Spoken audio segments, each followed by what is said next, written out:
everybody. So this is a little part two to the Shabbat class. Um, we try to edify on different things. Kasaja is always excellent with the current events and the news. And as y'all can see, there's a lot going on. There's a lot going on, Israel. So stay prayed up, stay spiritually girded. Cut out a lot of the folly. I mean, I know y'all see a lot of the folly and the pride and the competition and the rap spirit beef in Israel. Stay away from that. Stay away from all that. Even the entertainment factor of it. Don't get caught up in the entertainment factor of it. Ooh, you saw that? A lot of it is folly and distractions.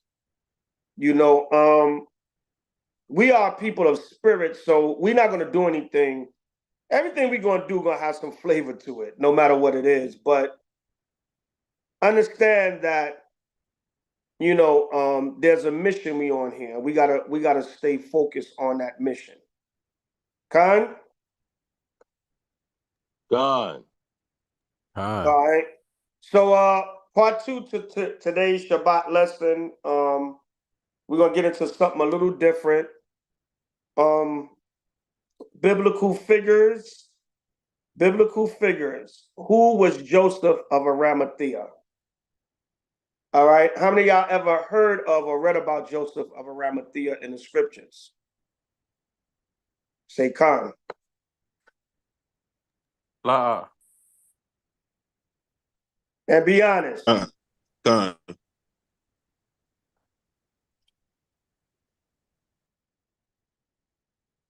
Oh, I read that story 20 times, Elder. All right. Well, we're going to learn briefly about him and who he was today. All right, Khan? Gone. Something a little different. Not hidden figures like the movie, biblical figures. Who was Joseph of Arimathea? Khan? Gone.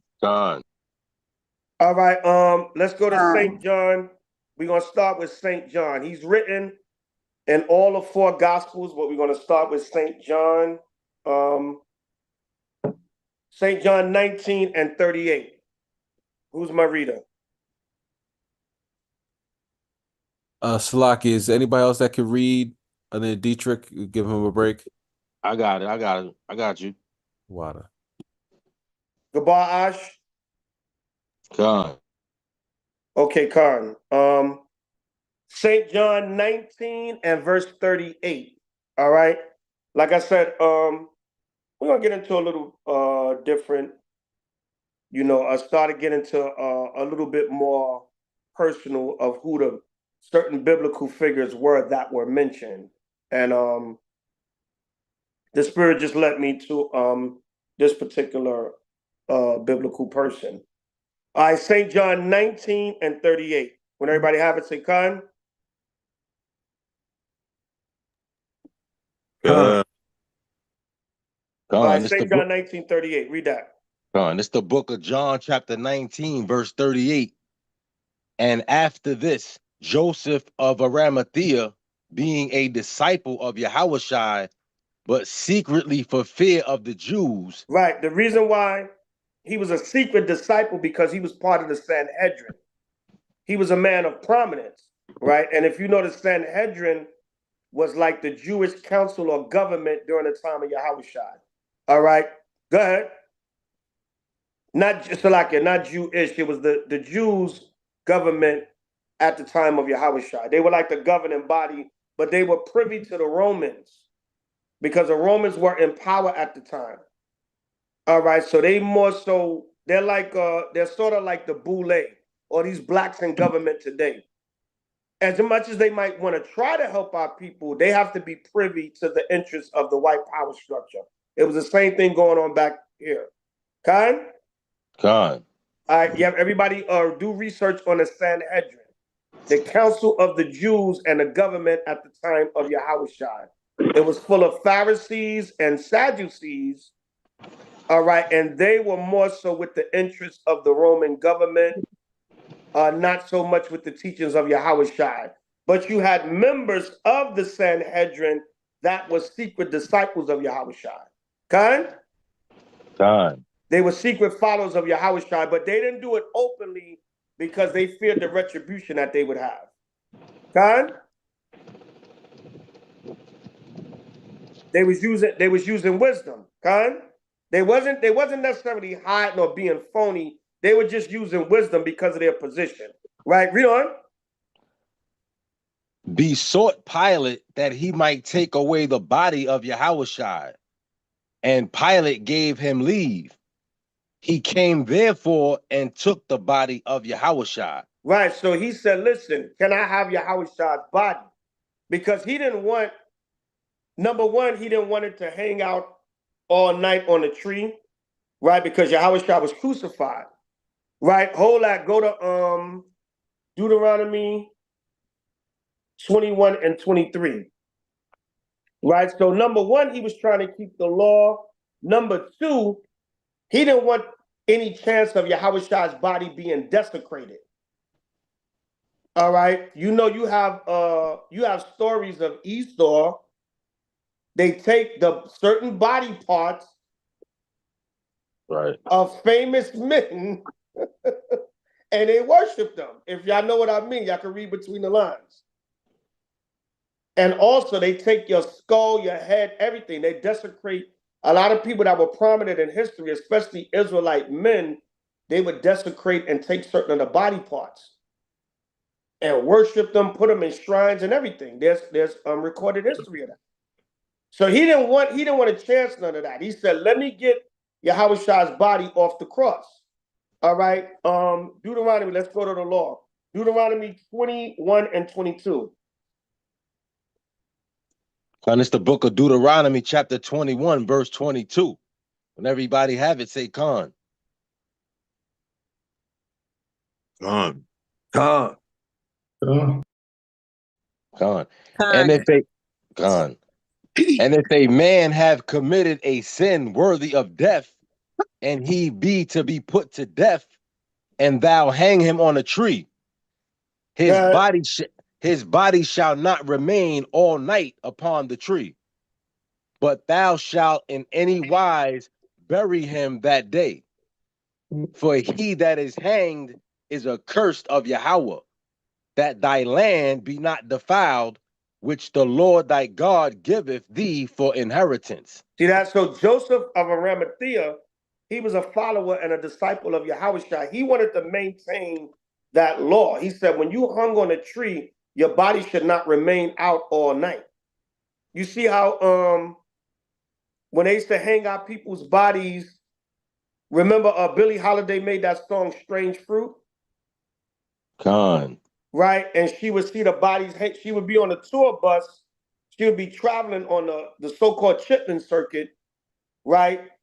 And she would see the bodies hanging on the trees, right? Esau wasn't supposed to leave the bodies out, but Esau did that to put fear in the rest of our people and also to humiliate them. But Joseph understood that law. Get the body and bury the body because the body not supposed to be out all night. You're supposed to bury it in that day. Khan? All right, so he was trying to get the body of Yahushua so he can bury that body. He understood that law. And also, so you know, Yahushua's body just gonna be hanging out there, and the Romans coming and cutting ears and body parts off and trying to cut off certain of his body parts and desecrate his body. So all that was in his mind because although he was part of the Sanhedrin government, put your phones on mute. Put your phones on mute, y'all. He understood. He just didn't want no humiliation to Yahushua's body. Khan? Khan. All right, read on. Verse 39.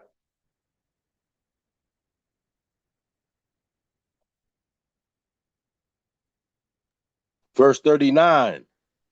And there came also Nicodemus, which at the first came to Yahushua by night, and brought a mixture of myrrh and aloes about 100-pound weight. Right. Go to St. John, the 3rd chapter.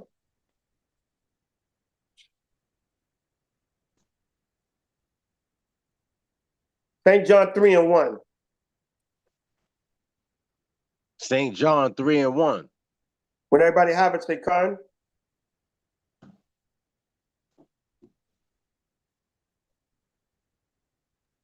Come. All right, St. John 3:1. Read that, King. St. John 3:1. There was a man of the Pharisees named Nicodemus, a ruler of the Jews. Right, he was a prominent member of the Sanhedrin also. Right, he had a top position in the government. Right, go ahead. The same came to Yahushua by night and said unto him, Rabbi, we know that thou art a teacher come from Yahweh. See that? You see what he said?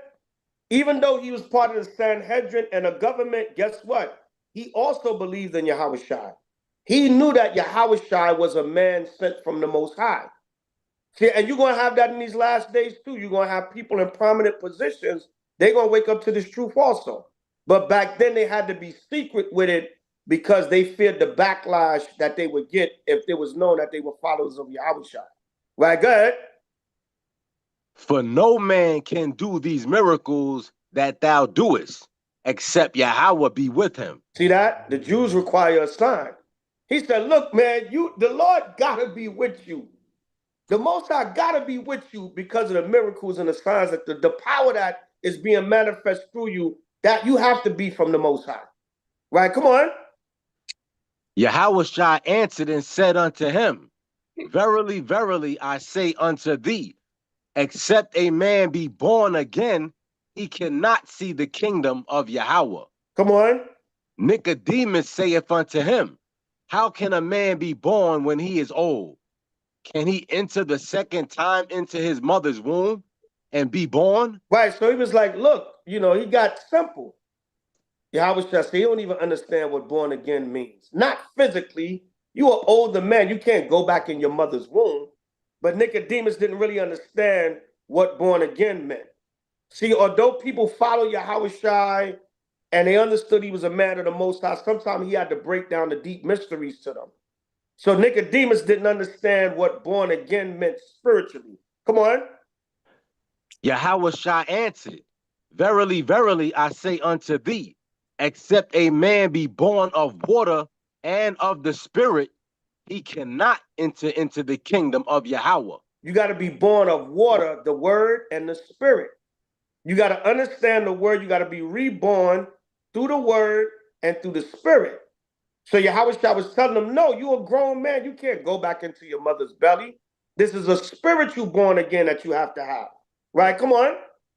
That which is born of the flesh is flesh. Yeah, when you came out your mother's womb, you was flesh. Come on. And that which is born of the Spirit is spirit. But when we woke up to this truth and understood the teachings of Yahushua, understood the truth of Yahushua, the laws and the mysteries and the prophecies, now you're born of the Spirit. You have a spiritual rebirth. Right? Come on. Marvel not that I said unto thee, ye must be born again. He said, don't marvel, right? Don't get confounded. I said you must be born again, meaning you have to be taught all over. You're under the doctrine of the Pharisees and the government of Israel under the Romans. You got to learn the ways of Yahushua and the scriptures and truth. Come on. The wind bloweth where it listeth, and thou hearest the sound thereof, but canst not tell when it cometh, and whither it goeth. So is every one that is born of the Spirit. Right. People see a change in you. They don't know where it comes from, but they look at you like, damn, something different about you. It's just like the wind. You feel the wind blowing and you see what it does. You see the trees moving or whatever, but you can't see where the wind is coming from. So you have a spiritual metamorphosis when you come into this truth. People don't look inside your body and see the spiritual change, but they see it on the outside. You start dressing different, talking different, looking different. People start noticing stuff. Yo, what's going on with you? But they wasn't in your body to see the change and see the actual spirit. What happened? They saw something is different about this person. That's what the born again is all about. Come on. Nicodemus answered and said unto him, how can these things be? So Nicodemus was still confounded. That goes to show you people in high position in this society, a lot of times, although they're in a position, they still can't understand spiritual things of the Most High. Right? Come on. Yahushua answered and said unto him, art thou a master of Israel, and knowest not these things? He said, look, are you a top leader in Israel and you don't know these things? Right? You have the Sanhedrin, you have the Pharisees and Sadducees. They claim their doctrine is better than mine.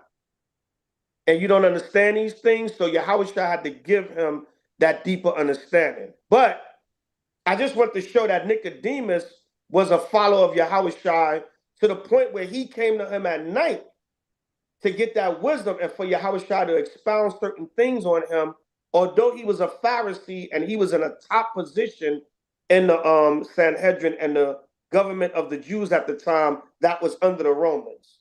Right? Go back to St. John 19. Everybody understand? Done.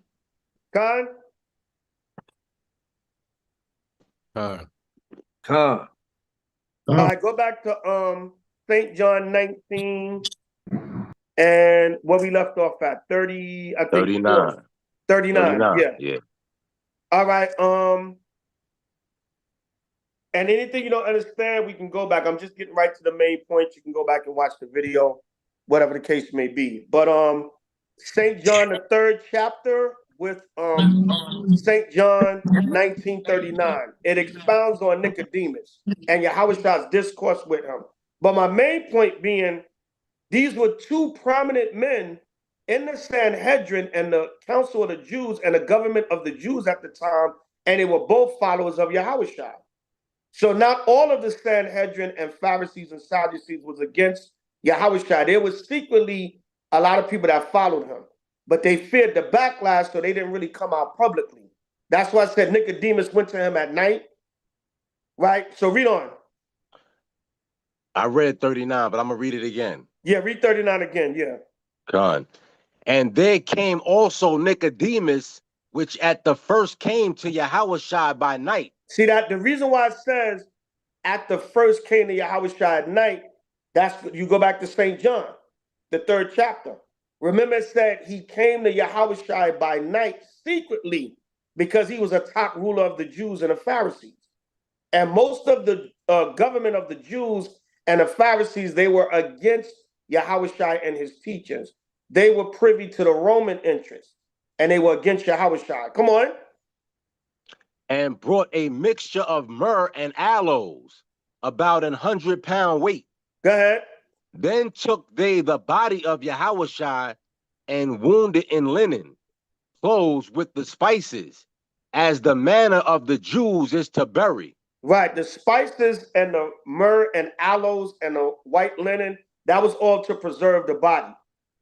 Not like now, Esau just throw you in a damn suit and tie or throw the clothes on you, put you in the coffin, and you rot to hell, to skeleton. Back then they had a way so the body wouldn't start stinking and wouldn't start getting contaminated. That was a way to preserve it. And then remember, we buried our people right away.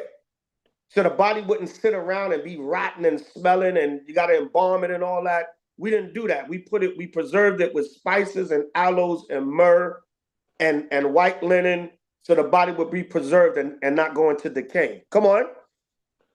Now in the place where he was crucified, there was a garden, and in the garden a new sepulchre, wherein was never man yet laid. There laid they Yahushua, therefore, because of the Jews' preparation day, for the sepulchre was nigh at hand. Right, because it was coming towards the Sabbath, and they want to, get Yahushua buried and get out of the way so they can get ready for the preparation day before the Shabbat.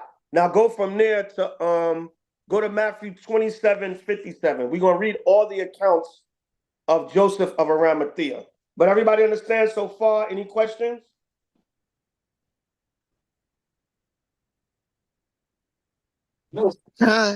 Any questions or comments? Everybody with me so far?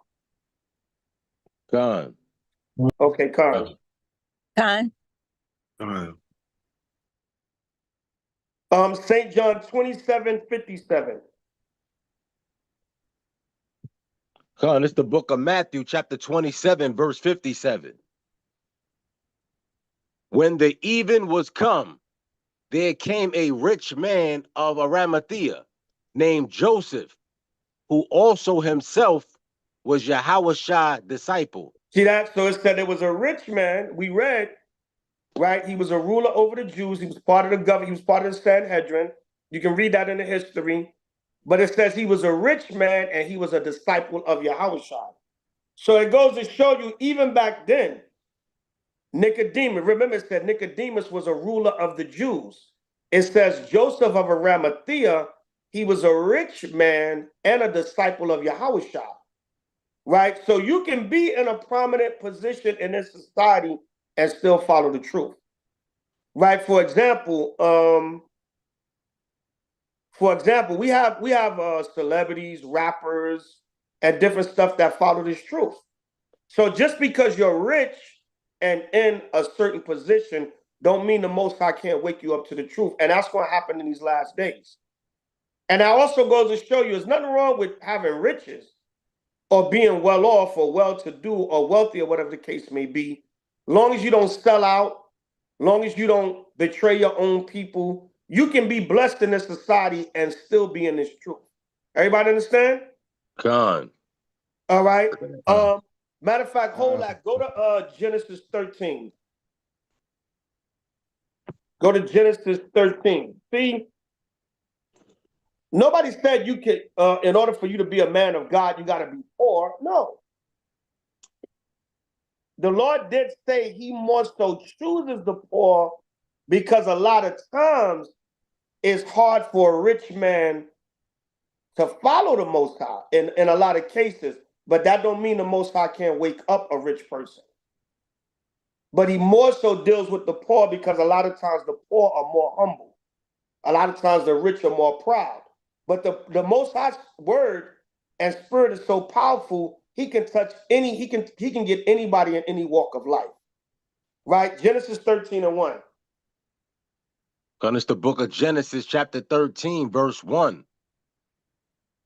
And Abram went up out of Egypt, he and his wife, and all that he had, and Lot with him into the south. And Abram was very rich in cattle, in silver, and in gold. See that?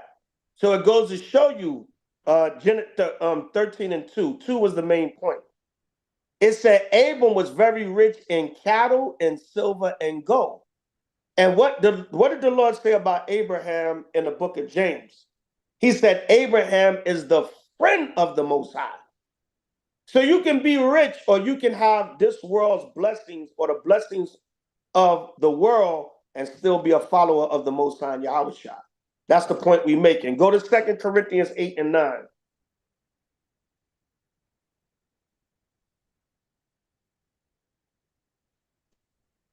It's the book of 2 Corinthians, chapter 8, verse 9. When everybody have it, say con. Con. 2 Corinthians 8 and 9. God. Read But that. ye know the grace of our Lord Yahushua Hamashiach, that though he was rich, yet for your sakes he became poor, that ye through his poverty might be rich. Right. See, Yahushua, he was a carpenter. He was well-to-do, but he didn't allow that to distract. He said, listen, my job is to do the work of the Lord. And that's also talking about the spiritual richness in contrast to the poverty, the spiritual poverty. Right? Yahushua was rich in faith and in spirit, but he also was compassionate to those that were poor in spirit. Everybody understand? Con. Right? You have the two front, you have the actual and you have the spiritual. So it said, listen, it said, though he was rich, he became poor. He humbled himself down to the people, Right. so that he can relate to them. And so that they might become rich in faith and in spirit through Yahushua humbling himself to them. God? God. Go to Matthew now. One more. See that? It wasn't men in the scriptures, you know, they wasn't necessarily poor. You had men of prominence and faith and riches, spiritual riches and actual riches that were diehard followers of the Most High Yahushua. Okay? God. Matthew 4:18. This is the book of Matthew, chapter 4, verse 18. When everybody have it, say con. Con. God. And Yahushua, walking by the Sea of Galilee, saw two brethren, Simon called Peter, and Andrew his brother, casting a net into the sea, for they were fishers. Go ahead. And he saith unto them, follow me, and I will make you fishers of men. See that? So Yahushua told Peter and his brother Andrew, follow me and I will make you fishers of men. Now it says they were fishermen. But now when you read the history of Peter and Andrew, they supplied the entire temple with their yearly supply of fish. They had a prominent business. All right, they had a business that was doing good. But Yahushua said, give that up and follow me, and I'll make you fishers of men. Give up the worldly riches for the spiritual riches. But Peter and Andrew, they wasn't no regular lightweight dudes. They had a profitable business. Like I said, when you read the history about them, they were supplying the temple with their yearly supply of fish. You know how much fish that was? They had a very profitable business. And Yahushua said, give that up and come and follow me. Because a lot of times riches and money can be a distraction too. You get a blessing, you get all these hundreds of thousands of dollars, millions of dollars. A lot of times the Most High know us better than we know ourselves. Not everybody, but a lot of spirits can't handle that type of blessing and still focus on the Most High. You want to run out and run to the club and the girls and blow the money on all types of nonsense and forget about the Most High. But that's not in every case. Some men were able to be rich and still serve the Most High. Some had to put their riches and money to the side to serve the Most High. Con? God. That's why go to Matthew 19:27 now. That's why Peter said this. All right, I know we're moving a little quick, but everybody try to remember the precepts. If not, go back over the class. And y'all should have your pens and pads, Bible and Apocryphas in front of y'all. Y'all should have your Bibles and Apocryphas and pens and pads out in front of y'all taking notes. I know a lot of y'all probably not doing that, but you should be. All right, you should be, because then this stuff will come up later and you don't have the notes. Well, brother, who was Joseph of Arimathea? He's the one, he's on YouTube that do them AI videos, right? No, he's a biblical figure. Con? God.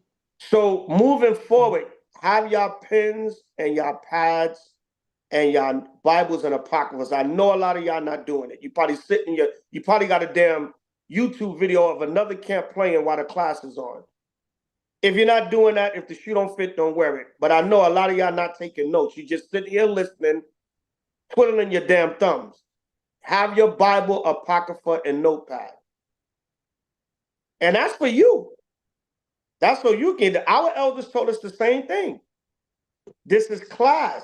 Treat it like you in a university or anything. Take your notes so you know this stuff later.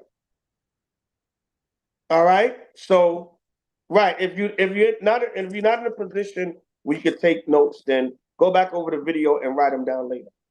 All right. But when you come to class, be prepared to take notes. All right. St. John 19:27. It's the book of Matthew, chapter 19, verse 27. Then answered Peter and said unto him, Behold, we have forsaken all and followed thee. What shall we have therefore? See that? That's why Peter said that. Yo, we gave up our fisherman business, man. We was making money. That's a Jake for you too. Yo, we gave up everything, man. What we gonna have in return? Man, I had my good fisherman business going on. See that? So Yahweh said, don't worry about that. Come on, I'm gonna make you fishers of men. The reward that you gonna get is beyond that fisherman business. Right. Like Eddie Murphy in Beverly Hills Cop 2. What's in it for me? Right? So read on. 28. Now Matthew 19:28. Read. Verse 28. And Yahushua said unto them, Verily I say unto you, that ye which have followed me in the regeneration, when the Son of Man shall sit in the throne of his glory, ye also shall sit upon 12 thrones, judging the 12 tribes of Israel. He said, look, man, for you giving up that fisherman business, you're going to sit on one of the 12 thrones judging the entire 12 tribes of Israel. How can you compare the two? But Peter was like, I'm talking about the here and now. I gave up thing to come and follow this, man. What I'm going to have? And Peter was like, was it worth the sacrifice? I had a profitable business. All right, I had a business that was doing good. Right, come on. And every one that hath forsaken houses or brethren, or sisters, or father, or mother, or wife, or children, or lands, for my name's sake, shall receive 100-fold, and shall inherit everlasting life. See that? It said, everyone that have forsaken brethren, sisters, father, or mother, or wife, or children, or lands, anything that you had to give up because it might have been a distraction. And like I said, the Most High knows us better than ourselves. I know brothers that could have been rappers. And they was like, nah, like one brother years ago, a brother said he was about to go to his album release party. He was going to sign a deal and everything. And the album he recorded, he gave it to the record company. They was like, oh, yo, I think he was going to sign a $400,000 deal. All right. And he came into the truth. During this whole time, he didn't sign yet, but during the whole time, he came into the truth. He made a whole new album. He made a whole new album talking about coming out of the street, and they was like, yo, what is this? What happened to the first album? He was like, yo, I woke up to some knowledge and I don't want to rap about that stuff no more. The brother said the album release party that they had set up for him, the theme of the party was blunts and 40s. It was going to be called such and such album release party, or blunts and 40s, such and such album. He said everything was mapped out. And they told him, nah, we want the first album. We want the first, that other stuff you rap about. He was like, nah, if I can't put out music like this, I'm not signing the deal. And he said they was pissed, man. The brother could tell the story, it was years ago. Right? But a lot of times you may have to have given up certain riches because you had to compromise yourself, or the Most High know that would have been a distraction. Everybody's spirit is different. Everybody's spirit is different. Some brothers and sisters can be blessed and still maintain their focus with the Most High Yahweh Shah. But some, that money and riches and position, it will be a distraction from this truth. So the Most High knows what he's doing. A lot of times Israel get that money and go buck wow. So you got to understand that the Most High knows us better than we know ourselves. I can't give you $1 million right now because you're going to turn your back on me. I can't give you 100,000, 200,000, 500,000 right now. You're going to turn your, some niggas can't get 10,000. Some can't get 20,000. Lose their damn mind. And a lot of times money brings pride. So a lot of times people get blessed and they start looking down on their fellow brothers and sisters, even in the truth. That happens even in the truth. So the Most High keeps us humble. But if he know I can get his cat, I can bless this cat, and he gonna still maintain his integrity. So understand that contrast. But they were people of prominence in the truth, right? Read on. But many that are first shall be last, and the last shall be first. Right. See that? And we feel like, oh man, I'm poor. I don't have much in this kingdom. I don't have this and that. Look how other people living so good. I'm keeping the commandments. I got my fringes on. You know, damn, why everybody get the I go through it sometimes. I'll be like, damn, you know, I've been doing this work for 30 years. It would be nice to have this. But I'll be like, you know what? Most High, I'm not complaining. I beyond appreciate what I have, but it would be nice to have such and such. Me and the Elder Torah talk about it all the time. Damn, over 30 years of doing this truth, man. And it would be nice to get better support, but we ain't complaining. We're gonna work with our own hands, do what we gotta do out of our own pocket, whatever. If the people help, they help. If they don't, they don't. We're not gonna sit back and have a sense of entitlement. It would be nice. It would be nice. You see young drill Jake, man. Jake is on Instagram with a lot of money. You like, damn, just give me a little part of that off the top. That's all I need. God. And Jake is wicked as hell.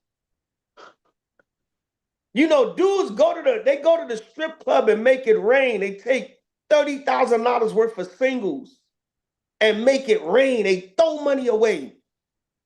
And you like, damn, just give me half of that, Lord. Give me a third of that. Give me 10,000 of that. And I'll make it work. Like, damn, the wicked prosper, but you know, a lot of times the righteous, you suffering. But you're last in this society, but you'll be first in the kingdom. Because if it be the Most High will, we'll be of the 144,000 or the 1/3, and we'll have the riches of the kingdom. Our reward, some of it can come now, but it's mainly going to come in the kingdom. Everybody understand? God. All right, give me go to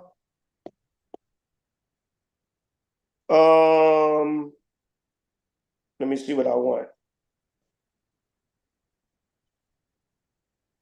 Right. Go to 1 Kings 4:29. 1 Kings 4:29. Khan, this is the book of 1 Kings, chapter 4, verse 29. When everybody have it, say Khan.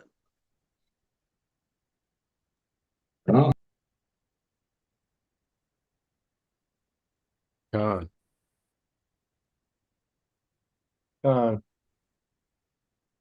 Khan. And Yahweh gave Solomon wisdom and understanding, exceeding much, and largeness of heart, even as the sand that is on the seashore. See that the Most High, because Solomon, he prayed for wisdom, right? He prayed that the Most High give him wisdom to deal with Israel. Come on. And Solomon's wisdom excelled the wisdom of all the children of the east country. Come on. And all the wisdom of Egypt. Go ahead. For he was wiser than all men, than Ethan the Ezrahite, and Heman, and Chalcol, and Darda, the sons of Mahol, and his fame was in all nations round about.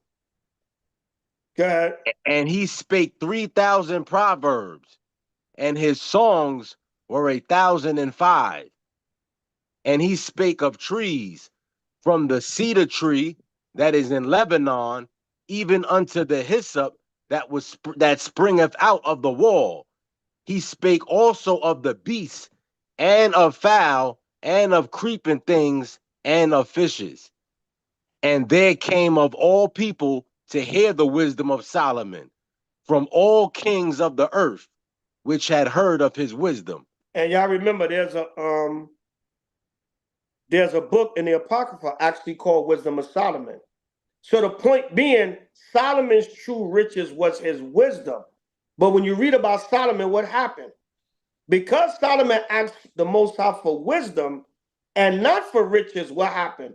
The Most High gave him the wisdom and the riches. Remember when the Queen of Sheba came to Solomon, his servant that was to direct her to Solomon, she thought the servant was Solomon. That's how rich his kingdom was. That's how decked out his servant was. Con? Con. So if you want the true riches is the wisdom. But because when you read about Solomon, when he prayed, he asked the Most High for wisdom. And because he asked for wisdom, the Most High gave him the riches also. Con? We don't have to get it, but that's in 1 Kings 3, verses 5 on down. All right. Matter of fact, just read real quick, Gabar. Read on 1 Kings 3 and 11. Y'all can start at verse 5. Y'all can read the whole 3rd chapter on your own. I just want to get right to the point. 1 Kings 3 and 11. Jump over to 1 Kings 3 and 11. 1 Kings 3 and 11. And Yahweh said unto him, because thou hast asked this thing, and hast not asked for thyself long life, neither has asked riches for thyself, nor has asked the life of thine enemies, but has asked for thyself understanding to discern judgment. Go ahead. Behold, I have done according to thy words. Lo, I have given thee a wise and understanding heart, so that there was none like thee before thee, neither after thee shall any arise like unto thee.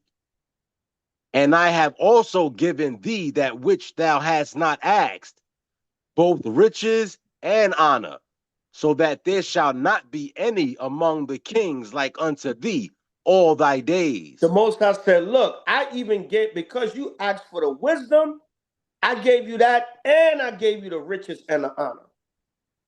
Con? Con. So there was men that followed the Most High that were rich and of prominence. Go back to Matthew 27:57. Everybody understand? Con. All right, y'all with me? And write down those notes, because those scriptures will link up, and they will show you that there was men of riches and prominence that were followers of the Most High. Con? Con. Go back to Matthew 27 and 57. Read again from the top. Con, it's the book of Matthew, chapter 27, verse 57. When the even was come, there came a rich man of Arimathea named Joseph, who also himself was Yahweh's disciple. Right, but remember, we read he was secretly a follower of Yahweh because he was part of the Sanhedrin, and for the most part, the majority of the Sanhedrin was against Yahweh. Right, it's just like now we have, like I said, we got rappers, celebrities. I personally, talk to a few celebrities. Is like 2 comedians I deal with. One is a comedian and an actor, and they're known. But I don't reveal these brothers because they're in Hollywood, but they follow HOI. I got their personal numbers and everything. I talk to them everything. They support, when they can. They ain't dropping no millions or hundreds of thousands on us, but they give a little support when they can. But these are known celebrities in Hollywood, right? Couple of rappers, but I don't say who they are because they out there, they're known, and that's not cap. Straight up, I talk to them like I talk to y'all brothers. Not all the time because they be on the road, they be traveling. One of the brothers, he's doing a lot of production now, but we still talk once in a while. Now I'm talking about known. If y'all seen them and heard their names, you'll be like, oh, I seen him in movies. I seen him in, yeah. I got a prominent podcaster right now that I'm in contact with. Most I will, I don't like to talk about a lot of stuff, but, There's some people behind the scenes. We're gonna put it like that, right? But I don't put them out there because it's similar to this. They're in certain positions in this society, so they got to use discretion. And you can't say they selling out or they want to. They just got to use wisdom for now. Maybe the day will come out when this system falls more, and they can just come out. They can be out there in the camp and everything. Right? I heard a few other camps. Some of the more bigger camps. They got all kinds of celebrities, people in prominent positions. That's part of their body, but behind the scenes. And it's got to just be like that now for wisdom's sake. Okay? God. Um. Don't sleep on Brother Nala.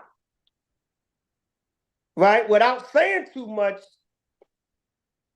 the industry that Nala works in, let's just say we know a lot. We know a lot about different celebrities and all that. And that's all I'll say. I don't always bring it out. I don't always bring it out to the forefront. But yeah. Because they make them sign gag orders that they can't go to the media or anything and disclose this privacy about the celebrities. One-on-one conversation, they don't care about that, but it can't be blasted nowhere. So if you say certain things and that the video gets out somewhere, it'll be like, yo, that celebrity will be like, yo, the only people that would know that would be, I was over there one day, hey, and they'll start digging, hey, who works there? And so you got to be discreet. But you have people in different positions that know certain things and are connected, and they're in this truth. So you have that even to this day. Like I said, I personally got a few, people in the industry that I deal with, but I don't, of course, I don't mention them, out of respect for their privacy. Maybe that's what Kanye and Kyrie should have did. Maybe they should have just said, you know what, I'ma just secretly support the truth for now. I ain't gonna come out with nothing right now because I know these damn Jewish Amalek people. They have a damn hissy fit. Sabal was going into that at camp last night about who are the people that you can't say nothing about. That's who's the people that's in power. So maybe, but Kyrie and Kanye, they were moved to talk about, they was moved to say it, but maybe they should have just stayed in the cut and been like, yo, I'ma follow the truth secretly. All right, like they did during Yahushua time. So read on. Verse 58. He went to Pilate and begged the body of Yahushua. Then Pilate commanded the body to be delivered. Right, he had to plead with Pilate because that was a bold move. But Joseph said, you know what, I'm going to take advantage of my position also. And now he's like, I don't care. Yahushua's dead now. I don't really care who knows. But he said, being that I'm part of the Sanhedrin, I'm going to go and plead with Pilate. Pilate could have been like, nah, get out of here. We're going to do what we want to do with the body. But he said, look, I want Yahushua to have some kind of honorable burial, so let me go get the body. I don't want the Romans to desecrate him and do all kinds of stuff to his body. All right, and that was an honorable thing that he did. And now he's like, I don't give a damn if you, because they probably like, why you want his body? Now he don't care. He's dead now. I don't care. Yeah, I'm a follower. Yeah, I was a follower of his, and I would like to take his body to give him a decent burial. Because I know you sick-ass Romans, you'll probably do whatever to his body. Who knows what they would have did to Yahushua's body? Right? Go ahead. God. And when Joseph had taken the body, he wrapped it in a clean linen cloth. Right, he wrapped it in a clean linen cloth, Salakia. Go ahead. And laid it in his own new tomb, which he had hewn out in the rock. Now remember, it says Joseph of Arimathea, he was a rich man. So this tomb is actually, when it says his own tomb, you know how even in this society, you know how sometimes rich people, they prepare their burial and their funeral services. They'd be like, I want this kind of coffin. I want to be buried here. I want to be buried. So that was kind of, he had made this sepulcher for himself. It said it was a new, he made this tomb for himself. It was a new tomb hewn out of the rock. And it said it was his own new tomb. So he had a nice new tomb, but he said, no, I'm going to make sure my Lord gets buried in somewhere decent and nice and new. And basically he was like, I'm going to give Yahweh Shai a proper burial. I'm gonna do it with some dignity. You're not going to throw him in a potter's field or desecrate his body or have his body, preserve his body somewhere to do all kinds of whatever to it. I'm going to give him an honorable burial. Right? Come on. And he rolled a great stone to the door of the sepulchre and departed. Come on. And there was Mary Magdalene and the other Mary sitting over against the sepulchre. Right, because they witnessed Joseph bury Yahweh Shai in the tomb. So go to St. Mark 15:42.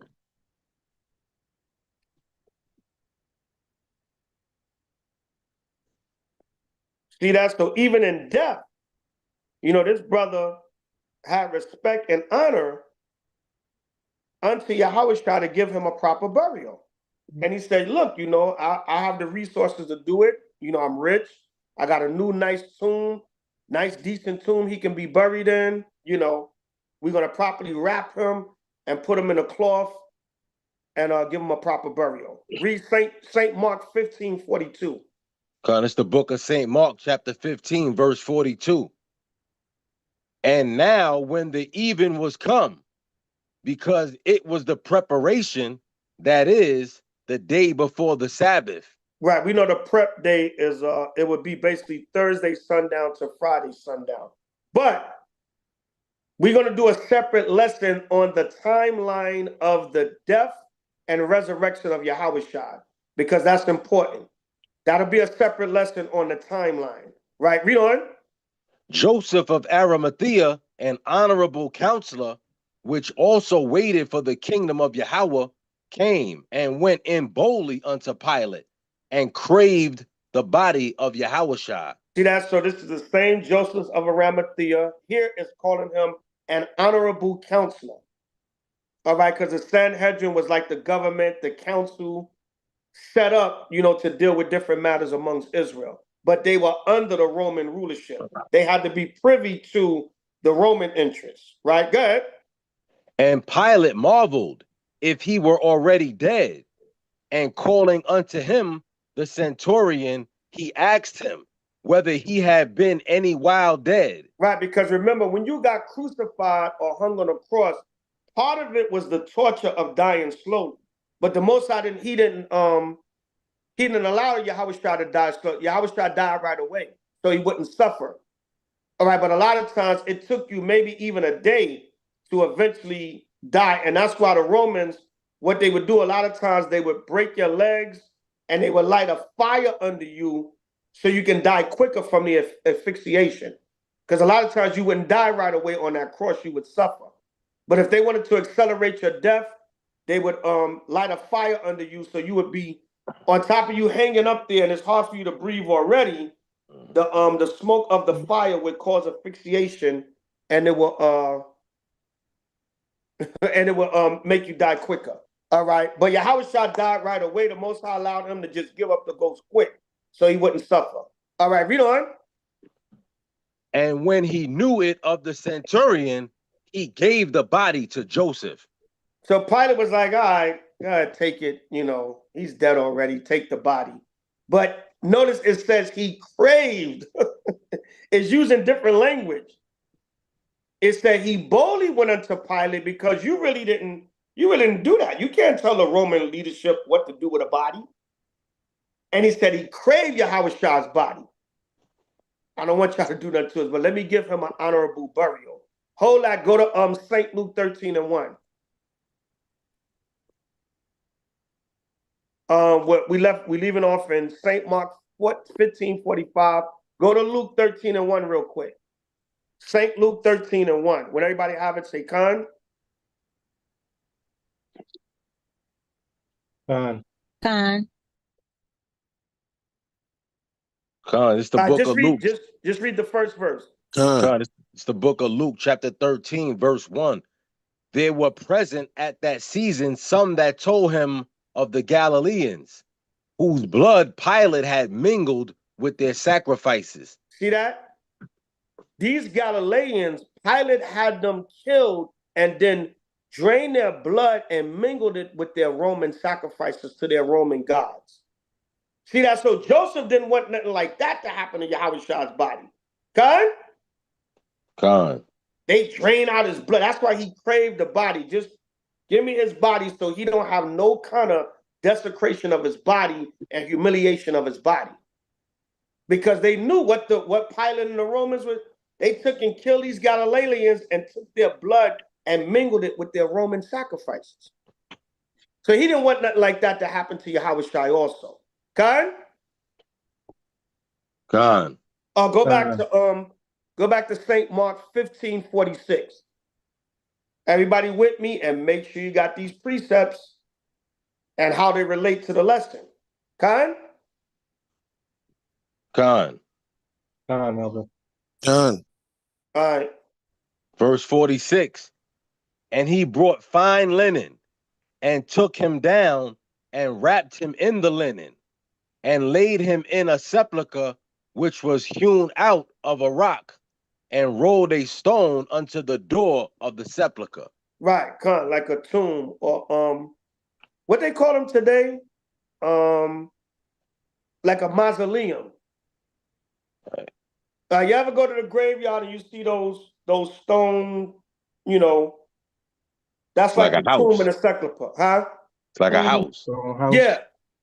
It's like a stone house. And people they put the bodies in there instead of burying them in the ground.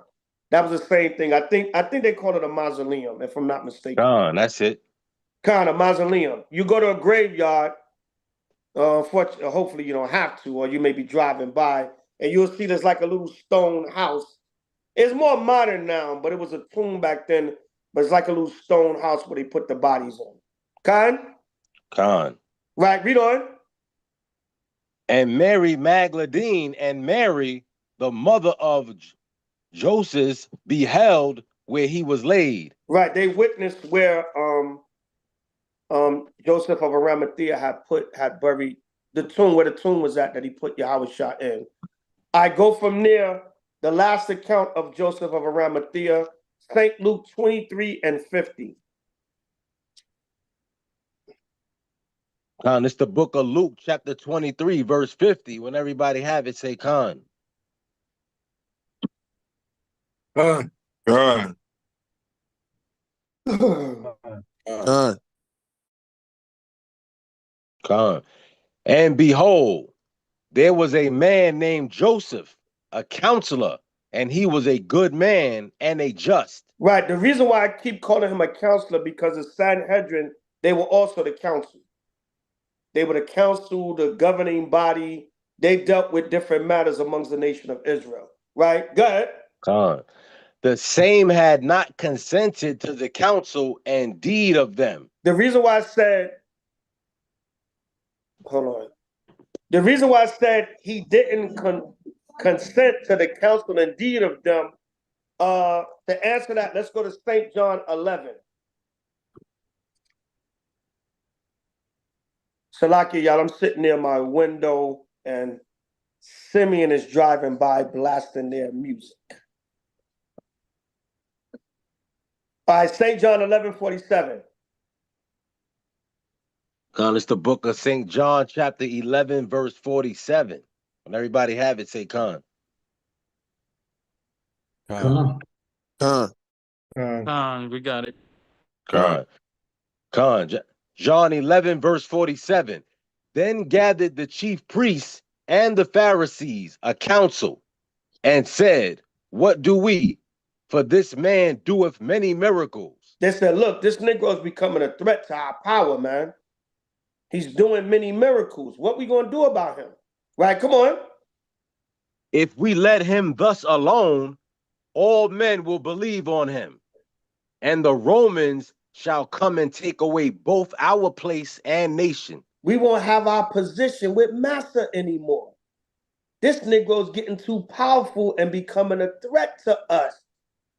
That's the council it's talking about. But it said Joseph was part of that council, but he didn't agree with them to go to get rid of Yahushua. Everybody understand? Con. Con. But what happened? He probably was outvoted.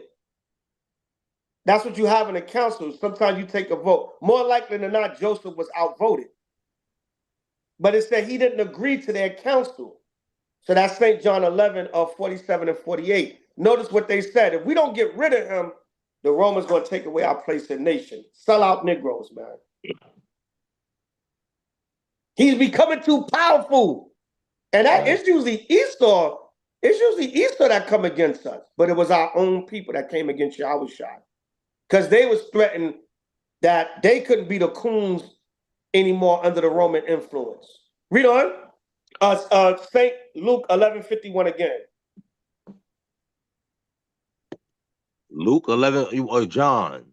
St. Luke. St. Luke, St. Luke 23 and 51 again. God. I just wanted St. John 11:47 and 48. Y'all can read the rest of the story on your own. And Shalaki, Elder. Bring it out. Nicodemus and Joseph, two prominent figures within Israel, two, I would say, wealthy people, Nicodemus being a teacher and Joseph being a rich man and I guess part of the council. Nicodemus says, "We know that you're a man of God." Was he talking about him and Joseph, or do you think he was talking about the whole leadership kind of knew that Jesus was a man of God because he couldn't do this thing else God was with him?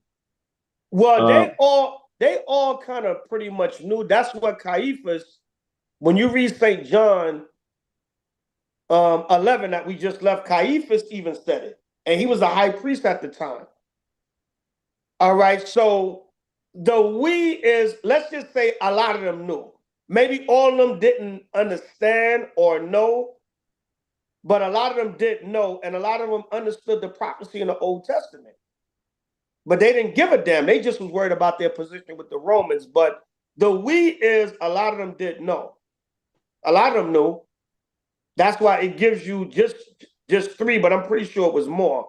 Caiaphas, Joseph, and Nicodemus.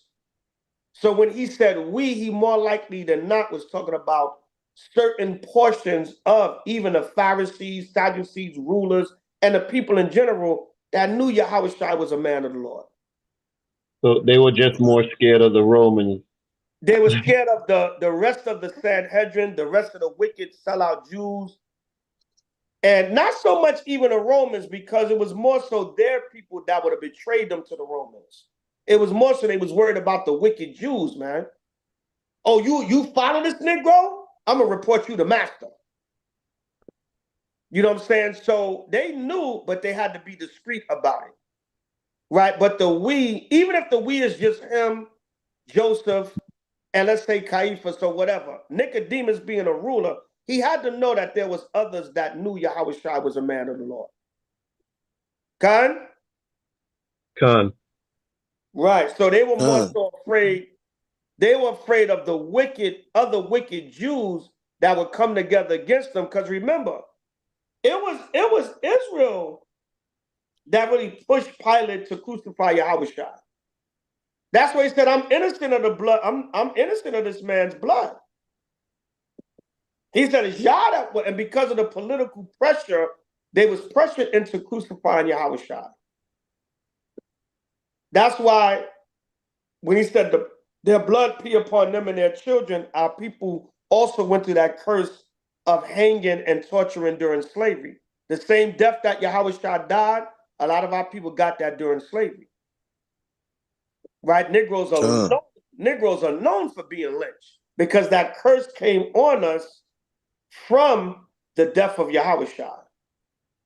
And Shalaki, it's like you drew the reference that, listen, nothing really is new under the sun. They were dismembering our bodies and desecrating our bodies back then as they did today, you know, taking parts of the bodies out after they hung them and burned them and stuff like that. Yeah, Kind. I didn't know they were actually like on that level back then as well. Yeah, they were. And a lot of times back then, they were more so desecrating the bodies. They wasn't, a lot of times now they take the bodies to try to live because they want the organs and stuff. Back then, they were just desecrating the bodies.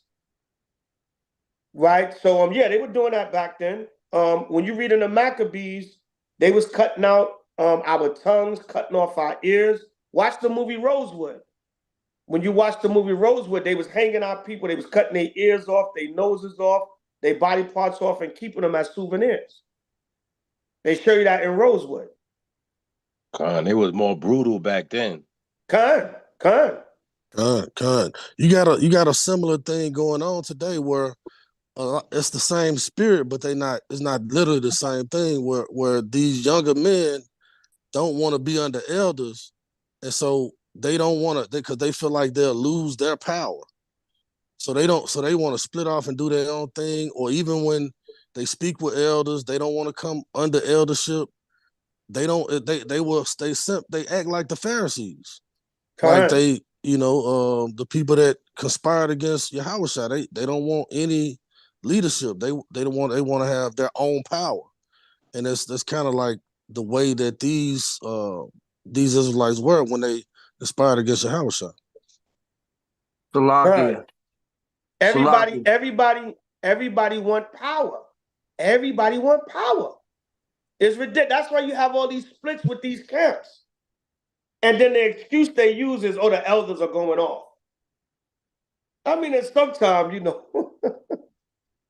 me and my wife laugh about this sometimes. Like, sometimes the older generation do be off, man.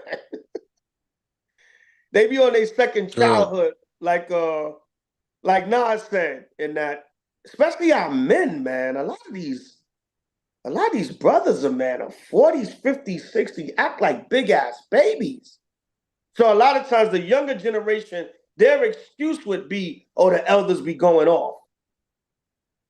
We can't follow their leadership. We got to do this on our own. But a lot of times it's rebelliousness too. They don't want no leadership over them. Kind? Con. All right. Somebody else was gonna say something? Yeah, Salakia, I was gonna say, I was watching a documentary Who about that? that. This Malak from Las Vegas. Okay, Con. Salaki, I was watching a documentary about Nat Turner. And when they killed Nat Turner, they dismembered his body and took his head, ate some of his flesh. Yeah. And they still got some of his bones as souvenirs in down south. They said when they killed Geronimo, they took Geronimo's skull. They said they cleaned off his skull and they kept it as a souvenir. They claim, I don't know, I think I read this in some conspiracy book. They claim they took Malcolm X's rod, Salakia sisters, his male principal part. I'll say it as clean as I can because we got women and probably children on the class. They claim that they took Malcolm X's Swanson Johnson and they kept it and preserved it. That's how sick Esau is. I don't know. I'm not a fly on the wall. I just read one account of that somewhere, but it don't sound too far fetched. Salaki. Not at Don't all. you know when you I believe it's one of J.A. Rogers' books. I have to check back. It's either Sex and Race or Nature Knows No Color Line. They tell you some of the Edomites in the earlier part of America, a lot of the Edomites wasn't rich. They was poor. And they had started going into cannibalism. And even they was going into cannibalism with us.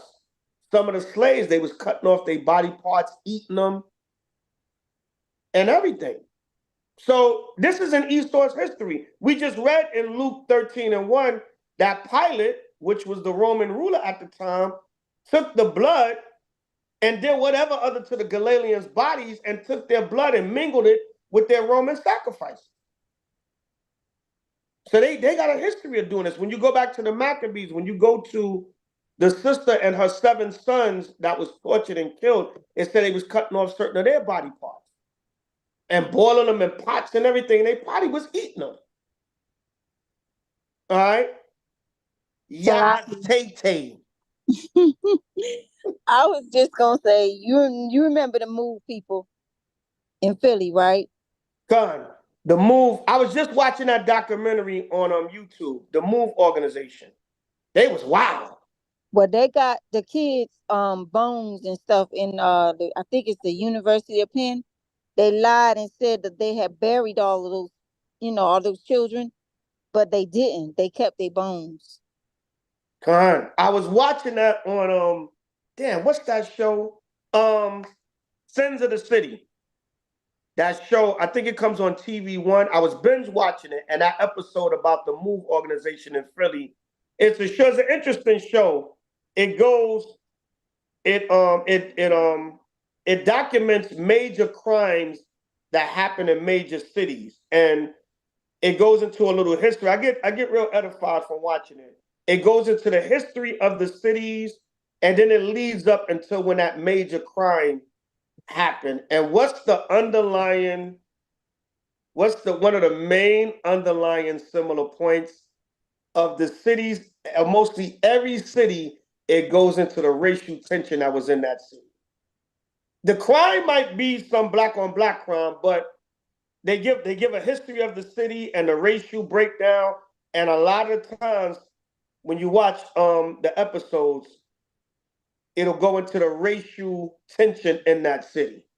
It's called Sins of the City. I think it comes on TV1. They got about 40-some episodes. I think I watched about 7 episodes. I was binge watching it because I like stuff like that. I learned from it. And they were going into, it was an episode about Philly, and they were going into the Move organization. And that was crazy, man. They burnt down like 3 blocks of houses. It was crazy, man. That was another incident where the United States law enforcement dropped bombs right in an American city. They dropped a bomb on the Move's. Now, the Move people was kind of off.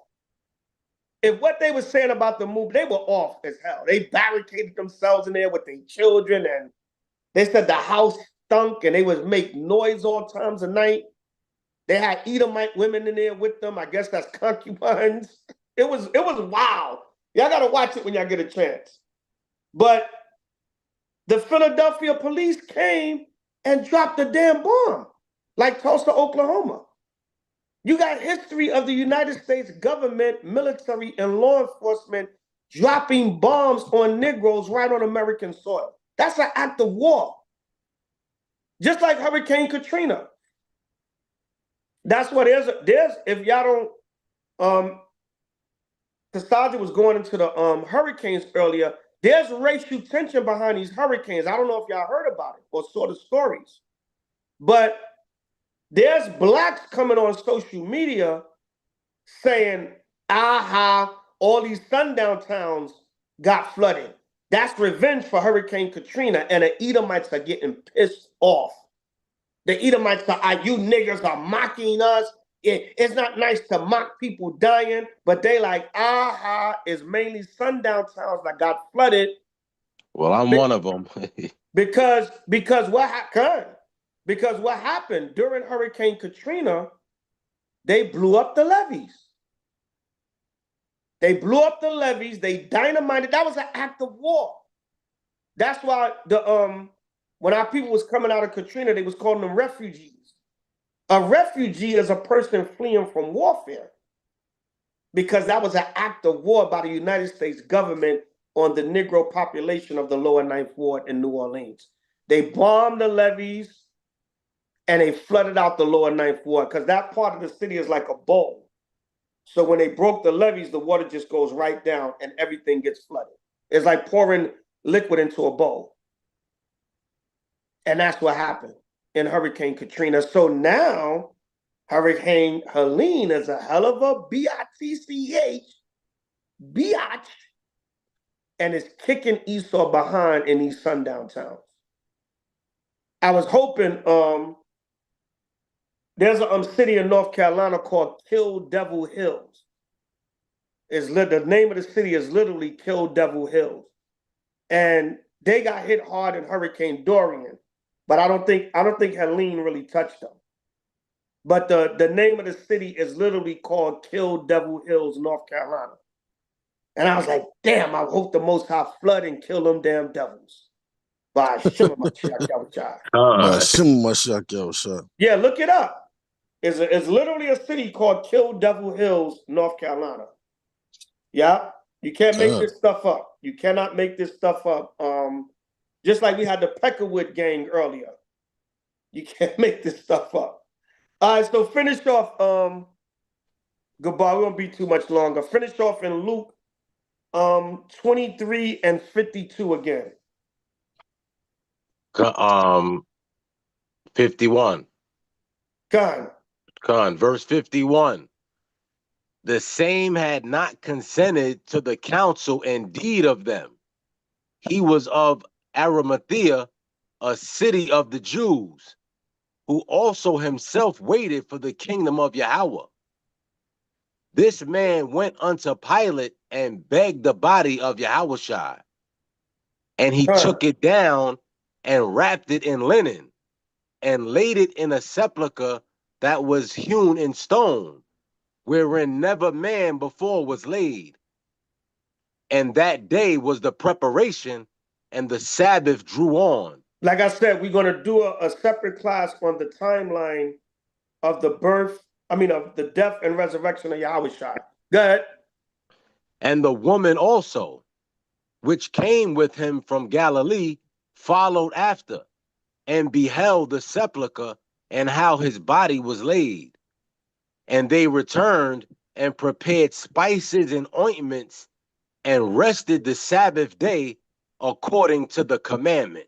So it's just, in general, Joseph wanted to give Yahushua a proper burial. Go to Isaiah 53.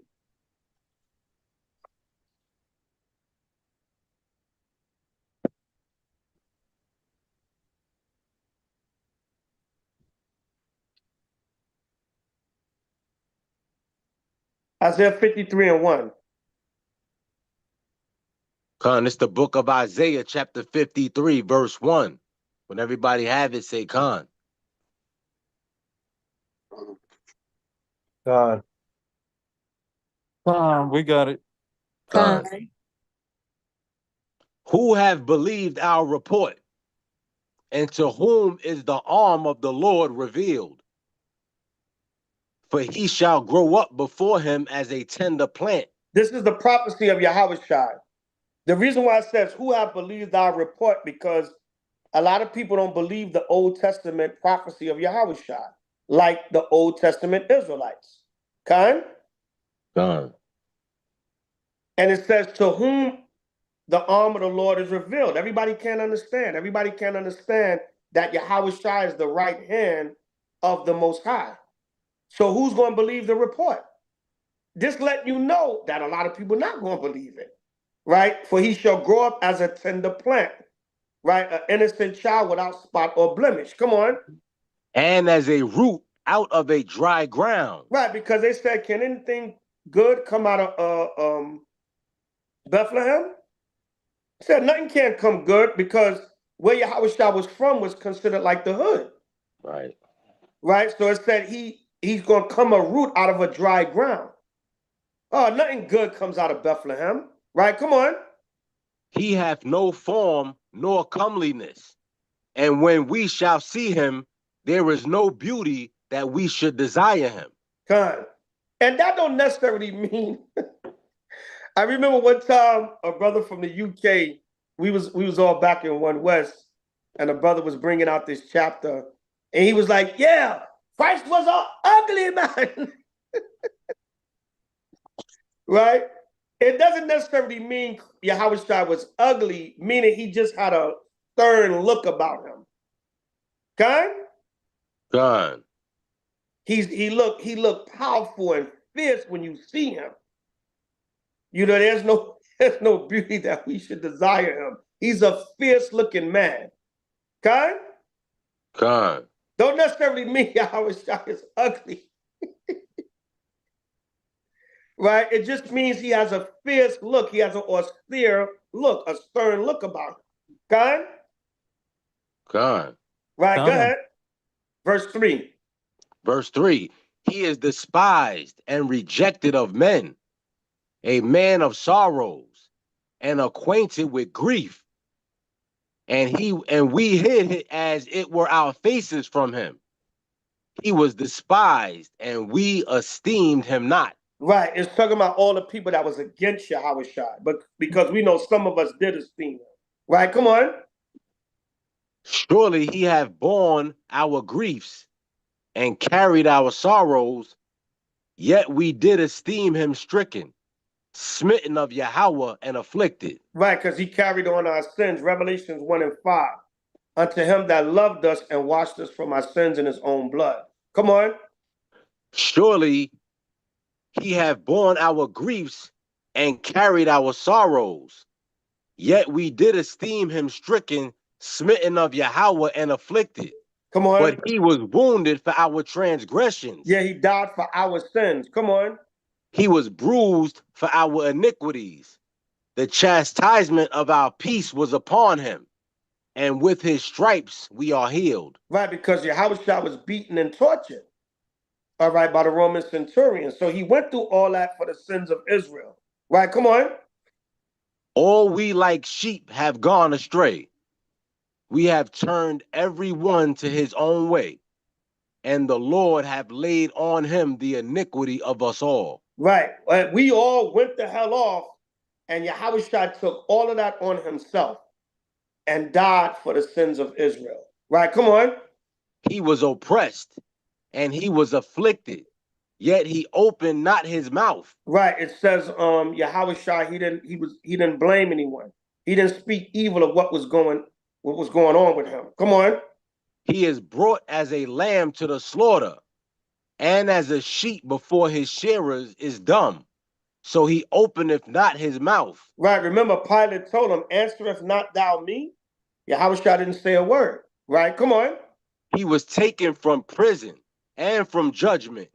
And who shall declare his generation? For Right. he was cut off out of the land of the living. Right. He was eventually crucified and put to death. This is all, Yahweh Shai, what he went through. This is a summary of it. And this is a summary prophecy of everything that Yahweh Shai was going to go through. We can do a class on this chapter itself and get all the intricate points and the precepts of how it link up or what Isaiah is talking about. But it's a summary prophecy of everything that Yahweh Shai would go through from his birth to his death. Right, come on. For he was cut off out of the land of the living. For the transgression of my people was he stricken. Real quick, let's just get that. Revelation 1 and 5. I know I quoted it, but let's get it real quick so we can be clear, because all these verses, this is what Isaiah is really speaking about. Revelation 1 and 5. It's the book of Revelation, chapter 1, verse 5. Everybody have it, say con. Con. Con. And from Con. We got it. Con. And from Yahweh Shai HaMashiach, who is the faithful witness, and the first begotten of the dead, and the prince of the kings of the earth, unto him that loved us and washed us from our sins in his own blood. So that's really what Isaiah is speaking about in his 53rd chapter from verse 1 on down. That's why he keeps saying he was oppressed, afflicted, he was wounded for our transgressions.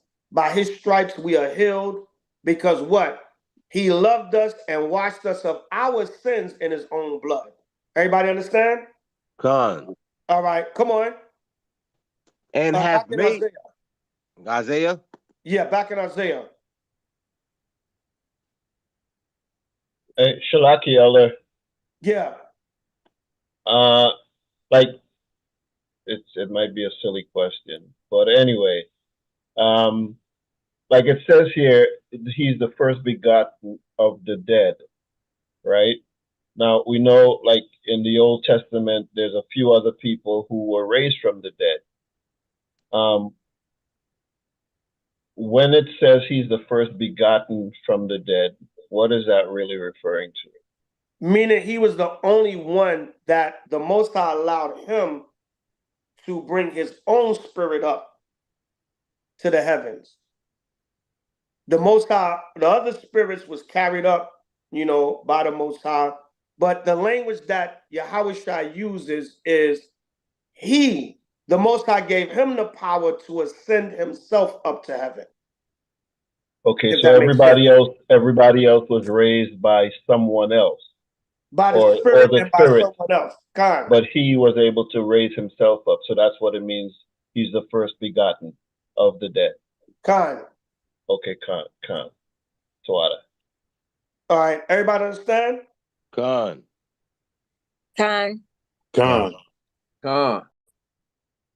Good. Khan. Verse 9. And he made his grave. Isaiah 53, verse 9.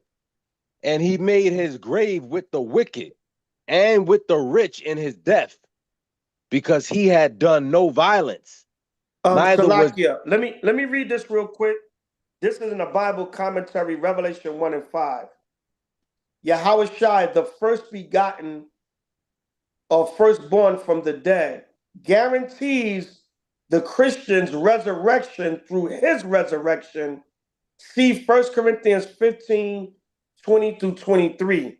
And remember, everybody else that was resurrected, the power didn't come through them. It came through Yahushua's resurrection so that we will have resurrection. That's why it tells you at his second coming, the dead in Yahushua shall raise first. So that's also going into the first begotten of from the dead. Because through his resurrection, he gave power to the believers to have resurrection. Everybody understand? God. Gone. Time. Okay, come. Gone. So All right. Only wait. he has that power. Only Yahushua has that power. Everyone else, it has to come through someone else. But Yahushua gave us that power. Okay, Okay? so the dead in Christ shall rise first through the power of Yahushai. But the ones who rise after, like everyone is going to be raised for judgment, but the dead in Christ shall rise first. Can you kind of break that down? The dead in Christ shall rise first, meaning those that died in Yahushua, like people die in this truth all the time. When the chariots come, they're going to raise up first and be on the chariots even before those that are still living. 1 Thessalonians 4:13.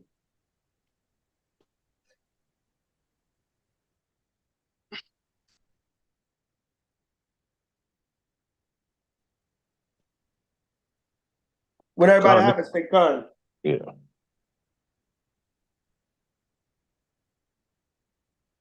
And first, let me get the one. If necessary, this one should answer it, but I might get both.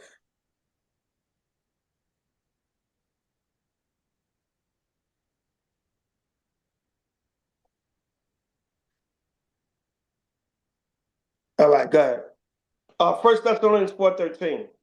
Come, 1 Thessalonians chapter 4, verse 13. But I would not have you to be ignorant, brethren, concerning them which are asleep. Those that are asleep are those that are dead. Come on. That ye sorrow not, even as others which have no hope. Come on. For if we believe that Yahushua died and rose again, even so them also which sleep in Yahushua will Yahweh bring with him. Will what? Will Yahweh bring with him. What does it mean when it says those that sleep in Yahushua, meaning those that died in the truth? Everybody understand? Gone. Like you got brothers and sisters that they died, but they were actually still in the truth. Like some of us might be martyrs. We might be killed for teaching this gospel. But when we're killed, we're still going to be following, we're going to be actively still in the truth. Khan? Khan. All right, good. For this we say unto you by the word of the Lord, that we which are alive and remain unto the coming of the Lord shall not prevent them which are asleep. Meaning the Israelites that make it, that live to the second coming of Yahweh Shai, that's not going to stop those that died still in the truth. That's not going to stop them. The asleep means dead. Right, good. For the Lord himself shall descend from the heaven with a shout, with the voice of the archangel, and with the trump of Yahweh, and the dead in Yahushai shall rise first. They're going to be resurrected first and caught up on the chariots first. Right, come on. Then we which are alive and remain. Then we which are alive, or I say we because I want to live. I want to live to see the second coming of Yahweh Shai. Like we all should want to live. Good. Then we which are alive and remain shall be caught up together with them in the clouds to meet the Lord in the air. And so shall we ever be with the Lord. And we know them clouds are the chariots, but it said the dead going to rise first. And how did they get that resurrection? Through Yahweh Shai being the first begotten of the dead. Like the Most High gave him power to resurrect, we have that same power in Yahweh Shai to resurrect because he's the first begotten. He's like the first fruits over death that give us that power to resurrect when the chariots come also. Those that died in Yahweh Shai. Come on. Wherefore comfort one another with these words. Right, comfort one another. So don't really be sad about a brother and sister that might have died while they in this truth. You might be sad because you missed them, you missed their presence. You want them here in the flesh, but Most High we'll see them when we get there. Khan? Khan. Meet me at the crossroads so you won't be lonely. Right. All right. 1 Corinthians 15 and 20. Everybody understand? Khan. And being a living sacrifice, like, you know, holy, presenting yourself as a living sacrifice, that just means you're living sacrifice. You're not dead in the yeah. That means you're living, you're a living sacrifice, you're alive, and you can still serve the Most High Yahweh Shai in the flesh. Your flesh is your sacrifice. Let me give of myself. I might have to be tired at the camp. I might have to put in some extra work and cook in preparation for the feast day. I might have to be there at a meeting. I might have to go there and help a brother out. That's your living sacrifice in the flesh. And tying in that God is not God of the dead, but the God of the living. Dying just means you're sleeping. You're not dead in the spirit world. You're still alive in the spirit world. You're dead in the flesh. And that literally means the Most High, you're dead. So he can't deal with you on this earth. He can only use you on this earth when you're living. Okay? When you're dead, you're at rest. So you're not doing no works for the Most High. Your spirit, you're at rest. But when you're living on the earth, is how he can use you in the flesh as your reasonable service. You know, sorry for dragging this on. So to be absent in the body is me understanding that you're dead. But absent in the body, being present with God, is that, you know, I don't want to go into like, you know, paradise or, well, I guess the question is, being dead, does it mean that you're just like in some state of sleep, being absent in the body and present with God? And what, you know, is that going into, as Yahweh Shai said to the thief, today you'll be with me in paradise. He didn't say, you know, you'll be with me in heaven or in the kingdom. No, he meant you would be in a kingdom. The paradise is the kingdom. Paradise is the kingdom. You would resurrect and be in the kingdom. To be absent in the body and present with the Lord, meaning it just means you're not living on the earth. Your spirit is in a spiritual realm. So you're not in some type of state of... Your body's not here on the earth anymore. Your spirit is just with the Most High in the heavens. That's all it means. That So you paradise is not, it's talking about when we get in the kingdom. Because he repented right there on the cross with Yahushua. So Yahushua said, you're gonna make it into the kingdom.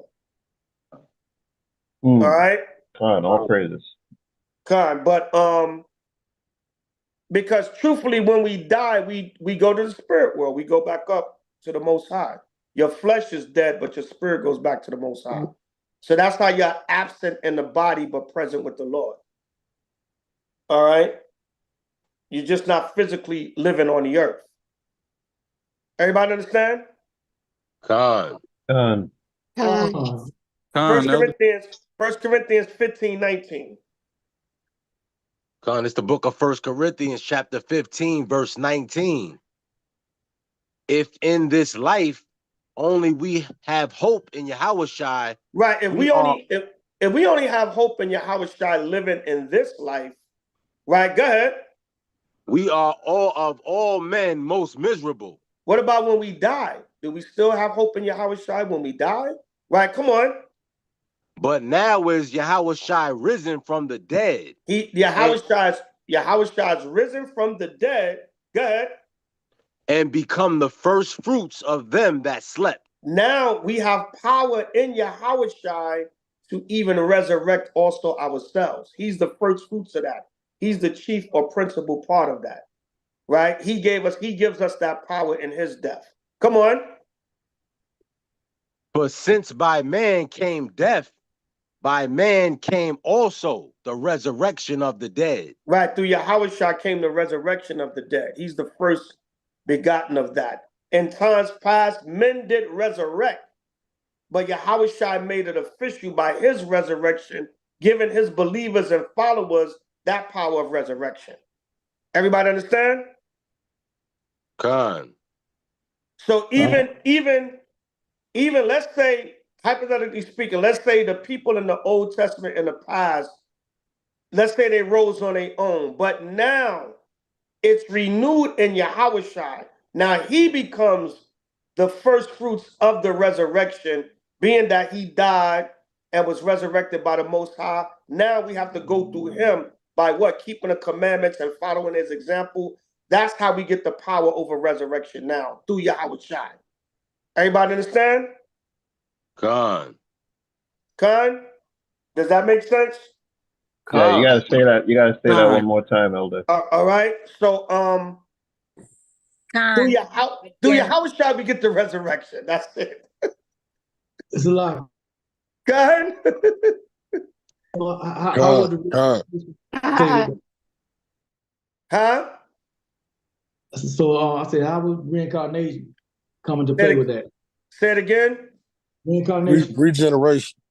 Regeneration. We use the word regeneration. I appreciate it. Regeneration and resurrection is two different things. Regeneration is just coming back in another time frame in another body. Let's say you die and go to the spirit world. In the third or fourth generation, like it tells you in Deuteronomy, you can be reborn into a new body. Resurrection is more so here and now. Like a brother could die and the Most High could give us spiritual power to raise him back from the dead. Khan, you understand? Con. So the regeneration can happen at any time, but the final return with the resurrection would only be through Yahushua. No, resurrection can happen at any time also, but regeneration is through a process of time. When you regenerate, meaning you die, you go to the spirit world, and then you're born maybe 100 years later, 200 years later, 300 years later in another body. You come back, it's like a recycling of the earth. You can come back in another 2 or 3 or 4 generations. But resurrection is more so, resurrection can be any time.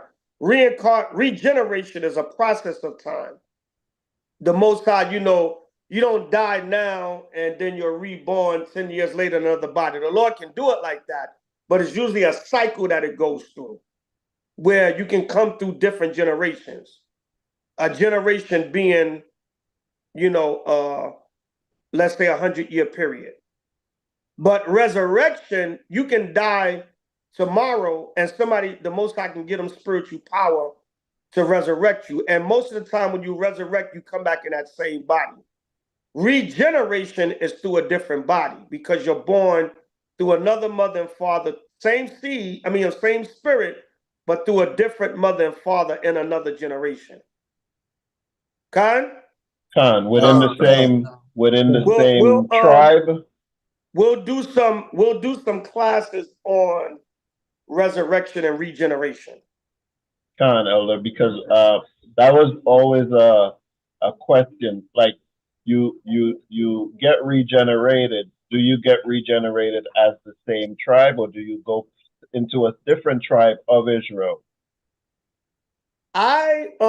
We was taught in One West that it could be a different tribe, but to me it makes more sense it would be the same tribe. But that's like a gray area in scripture. That's really up to the Most High. But like when a man died and his brother was to raise up seed to him, that seed would what? It would be the same tribe as his brother because more likely than not, they got the same father. Right? But now what if they got different fathers from two different tribes? So I would say that's up to the Most High, what tribe you come back in. I would believe that you would come back in the same tribe, but that's up to the Most High. I don't recall anything blatant about what tribe you come back in. I would believe that it's the same tribe, but it's up to the Most High, as long as you're an Israelite. But it would make more sense that you would be the same tribe that he made you to be from when he created your spirit. But I can't think of anything offhand that's definitive that you come back in the same tribe. But it makes more sense to me logically that you would come back in the same tribe. But that's just me. Right. So, Right. Elder, so you come back with the same spirit. Yeah, the same spirit. So I would think that too, the same tribe. Yeah, it would be the same tribe because you're coming back with it's the same spirit, it's just a different body. And you won't have any remembrance of the previous body you was in life though. Right. So, same spirit. You don't have no remembrance. It's the same spirit, but you don't remember. But that's why you have deja vus and stuff. Stuff seem familiar to you because you did witness it in another body. Salaki, I got a question. You had those similar feelings because it's familiar to your spirit. But remember in Ecclesiastes, it says there's no remembrance of the former days. Imagine if you could remember everything you went through in every lifetime, you would go crazy.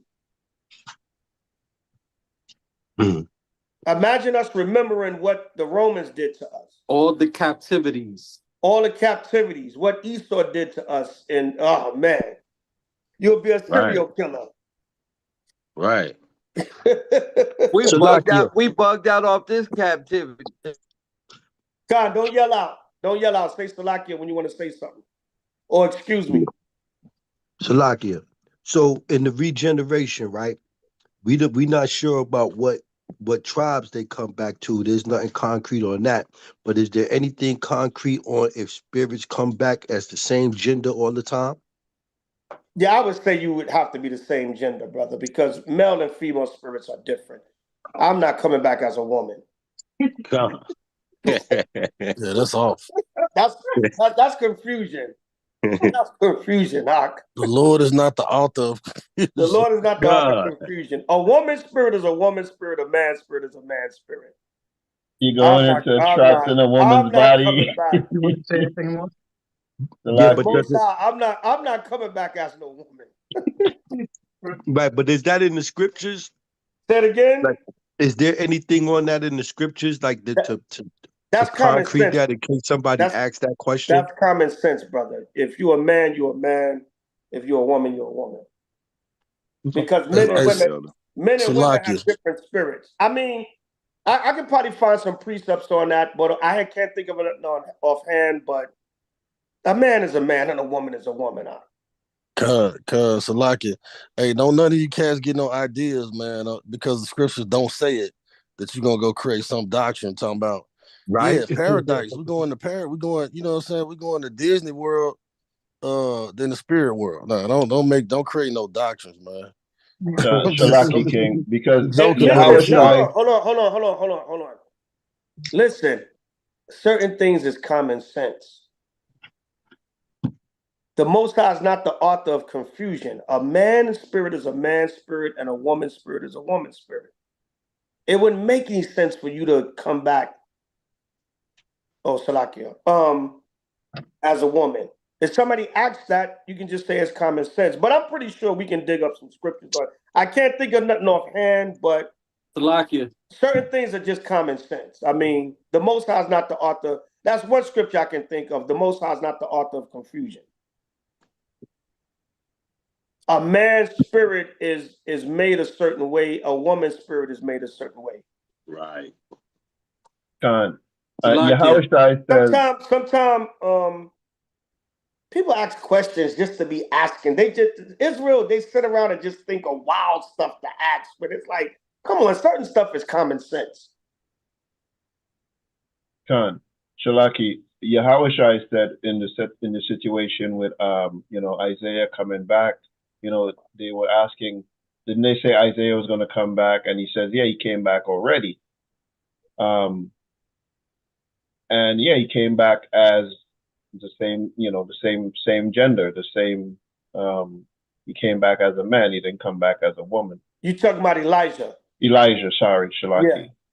Yeah, right, Elijah came back as John the Baptist. When we do a lesson on regeneration, we can touch on all that. But I mean, that's just common sense, man. A woman's spirit and a man's spirit is two different spirits. Salakia. To me, that would be total confusion for the Lord to let you come back as a man, then as a woman, and a puppy. Yeah, you come back in the same gender. Yeah, Khan. And then that's going into that kind of what is them people who, worship the cows and stuff like that. You come back as a flower, can you come back as a cow? Yeah. The Hindus, yeah. So that's going into a lot of confusion. First you're a man and now you're a cow, and next you're a bird, and all of this type of kind of confusion. So yeah, that's awesome.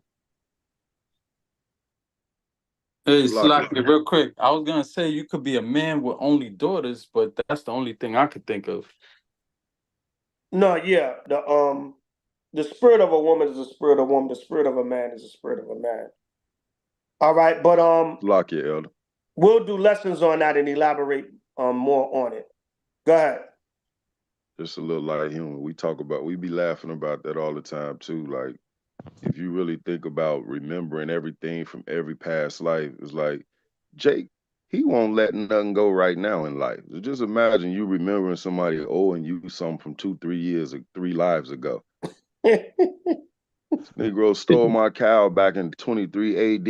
I'm not never letting it go. Like every generation you fighting this cat over something, he done stole a corn or something like that. Like, cause Jake ain't gonna let nothing go right now.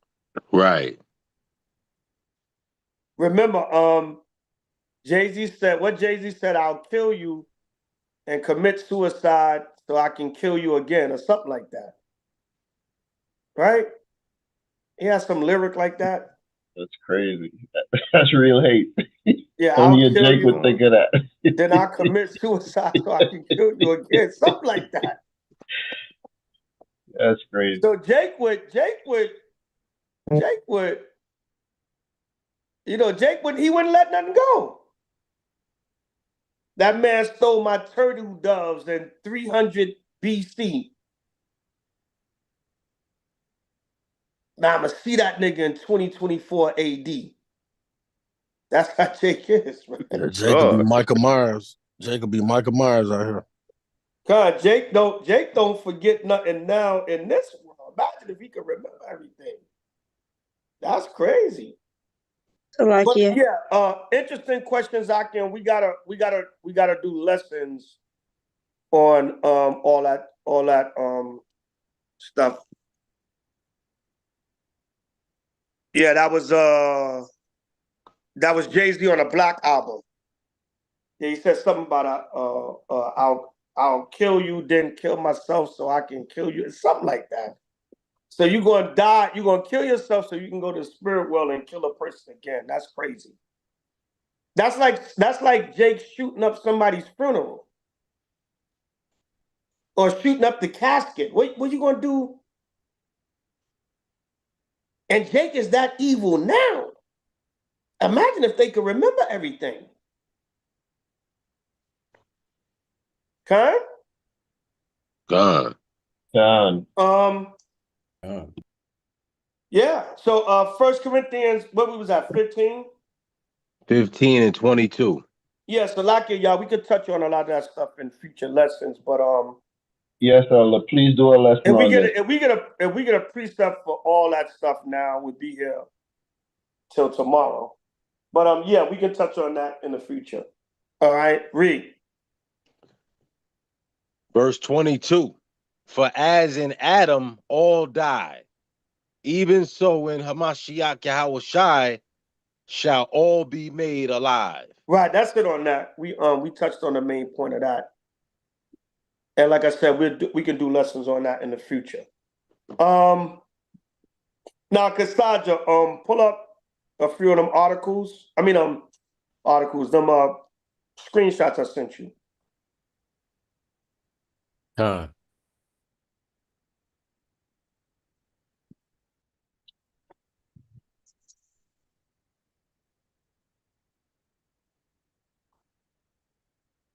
Get the one from the blue letter first. There's a little screenshot I sent from the blue letter.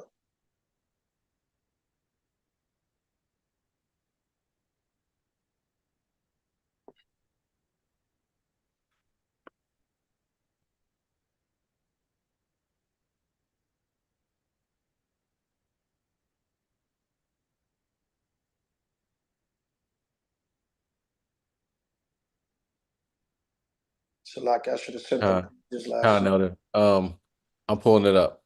Okay.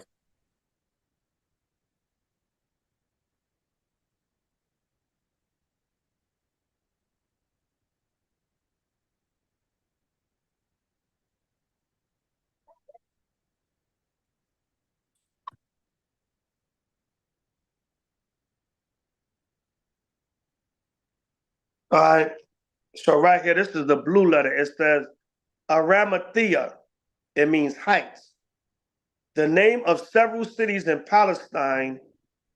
The one mentioned in Matthew 27:57, Mark 15:43, Luke 23:51, John 19:38, appears to have been the same as the birthplace of Samuel in Mount Ephraim. So it's just giving you the geographical location of Arimathea. Now, some of the scholars, they differ on the location, but a lot of them agreed it was in Mount Ephraim where Samuel was born. Some say it was in the what's called the Central District of Israel, but it more so says it's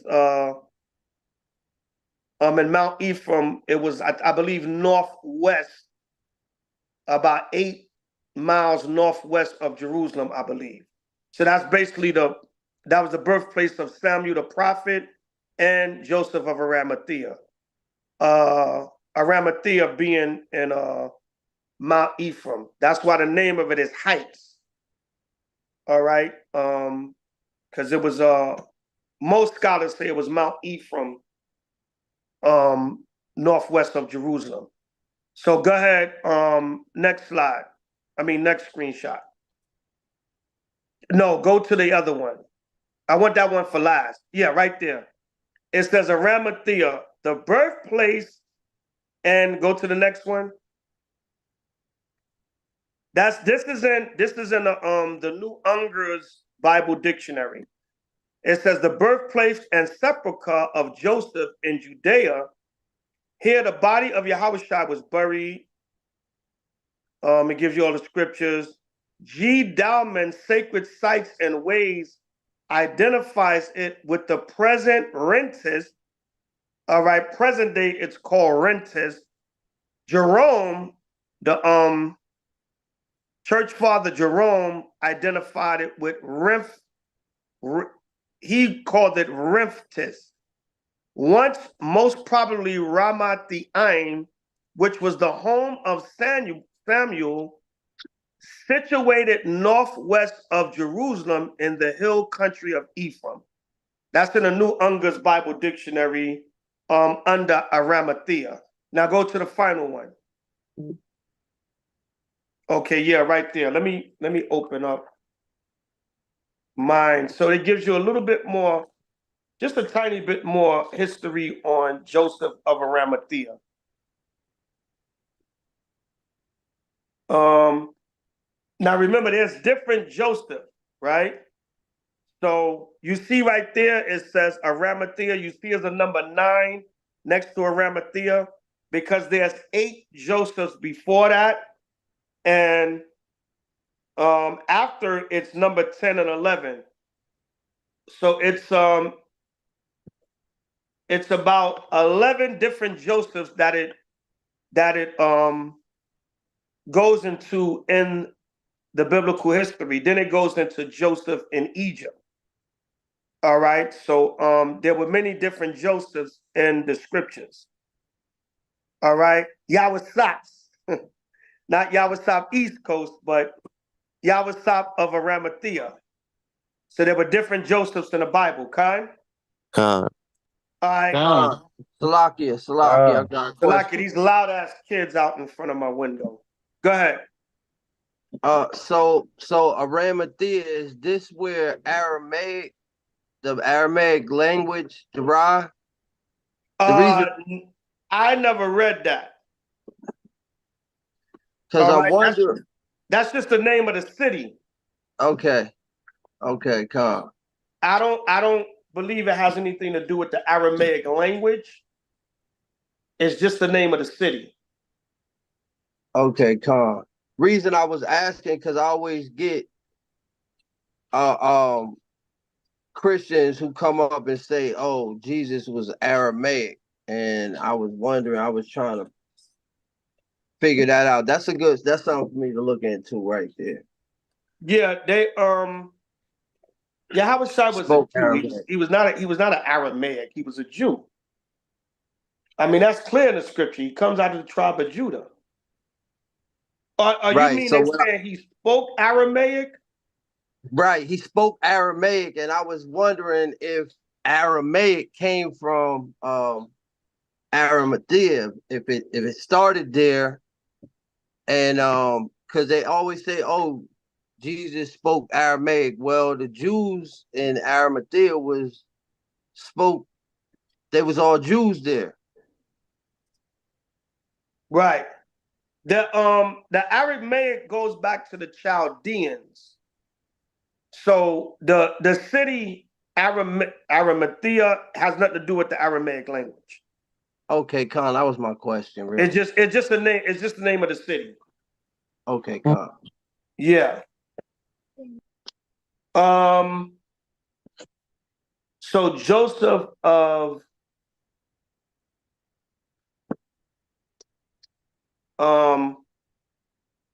Arimathea, and Yahweh-Shai, more likely than not, he can probably speak any language. But what does that have to do with anything? He was the Hebrew Israelite for the tribe of Judah, and he died for the Israelites. What does language have to do with anything? I mean, what point are they trying to make with that? Oh, he spoke Aramaic. He probably can speak any damn language on the planet. He was the son of the Most High. But it has nothing to do with his lineage and his death and who he died for. I don't know. That's like saying we speak English now. Okay, we speak English, and what? We're still teaching that according to the scriptures, we are the Israelites. Your language doesn't determine your nationality. I could go out and learn 10 languages tomorrow. And because I speak those languages, I mean, come on. Because I speak Mandarin Chinese, does that make me a Moabite? No, what kind of argument is that? Yeah, Christians are so confused That has nothing to do with salvation. That he Right, spoke right. Aramaic Christian, and what? yeah, they are so confused. They don't know that they don't know the difference between Hebrew and Aramaic. They don't, and they run with anything that somebody told them. So yeah, it's you don't even have to fight that. Yeah, and even if let's say Yahushua did speak Aramaic. Okay, fine. What does that have to do with salvation?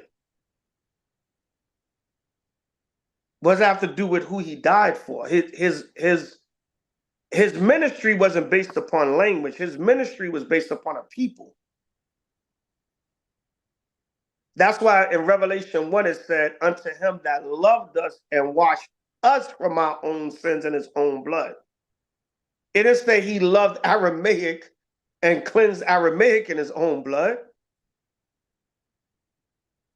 So what point does that make? He can speak any language. Like I said, we speak English now.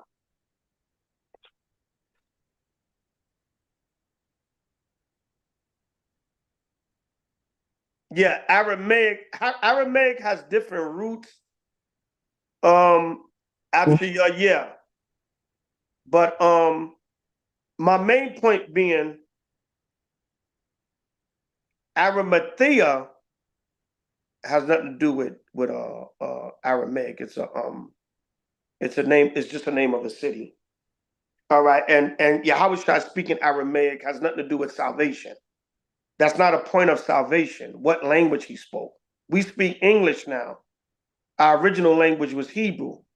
We did speak Aramaic throughout different history, but the language you speak does not determine salvation. Like I said, I could speak Mandarin now. That doesn't make me a Moabite.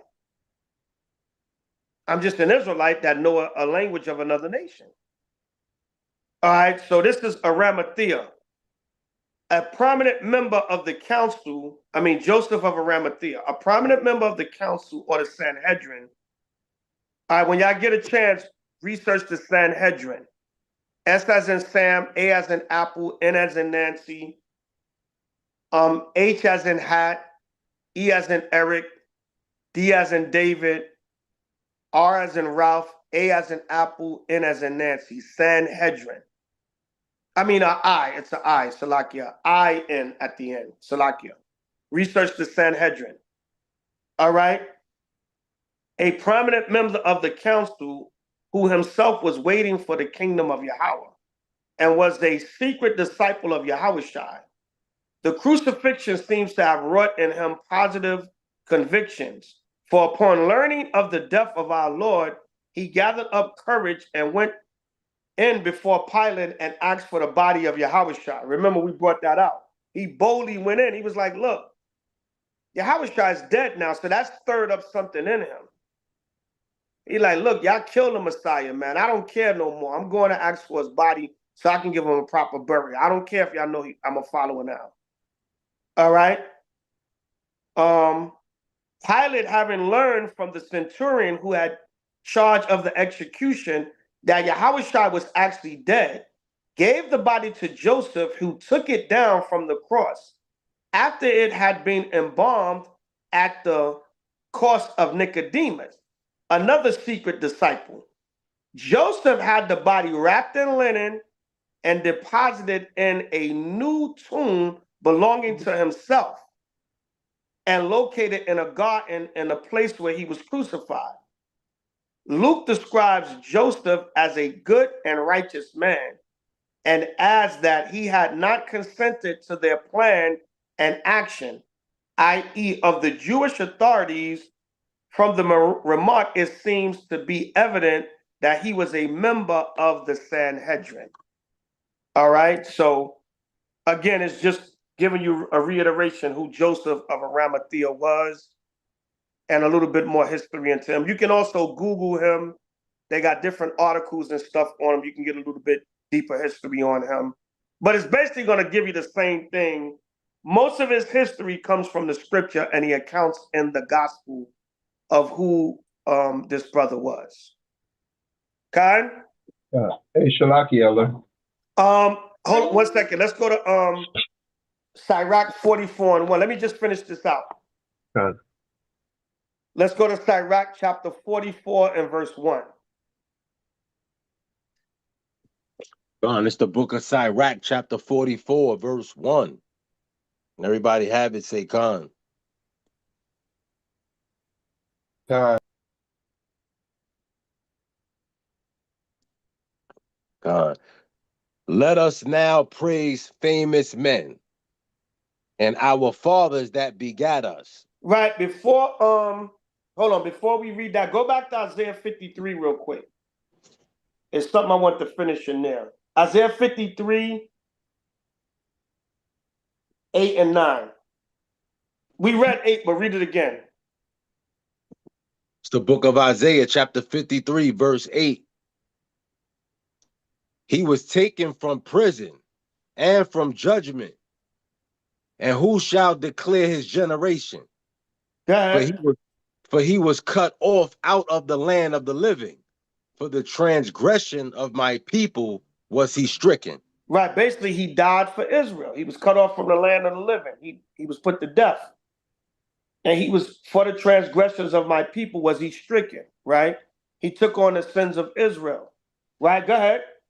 And he made his grave with the wicked and with the rich in his death. See that? It said he made his grave with the wicked, meaning, all right, that's kind of like poetic language. Meaning the wicked led him to his grave. The wicked Pharisees and Sadducees and Israelites and the Roman government. He said it's made his grave with the wicked and with the rich in his death. So that was a prophecy that Joseph of Arimathea, this rich disciple, would give him a proper burial. Right? He would bury him in a nice tomb and give him a proper burial. Khan? Khan. It was prophesied from Isaiah 53 and 9. Verses 1 through 9 goes from the birth to the death of Yahushua. It's a summary. Read on. And he made his grave with the wicked and with the rich in his death. Right, meaning the wicked caused them to go to the grave, but he was buried with the rich, or he was buried by a rich man. Right, go ahead. Because he had done no violence. Because he didn't do no violence to anybody. Come on. Neither was any deceit in his mouth. Right, so he was worthy of a decent burial. He wasn't worthy of the Romans just killing him and desecrating his body. So Joseph took advantage of his position and said, look, I'm going to go and get his body from Pilate and I'm going to give him a proper burial. I'm a rich man. I can afford it. I got a tomb already made, a nice tomb that I made for myself, but I'm going to give that for the Lord's body. Khan? Khan. All right. So now go back to Ecclesiasticus 44 and 1.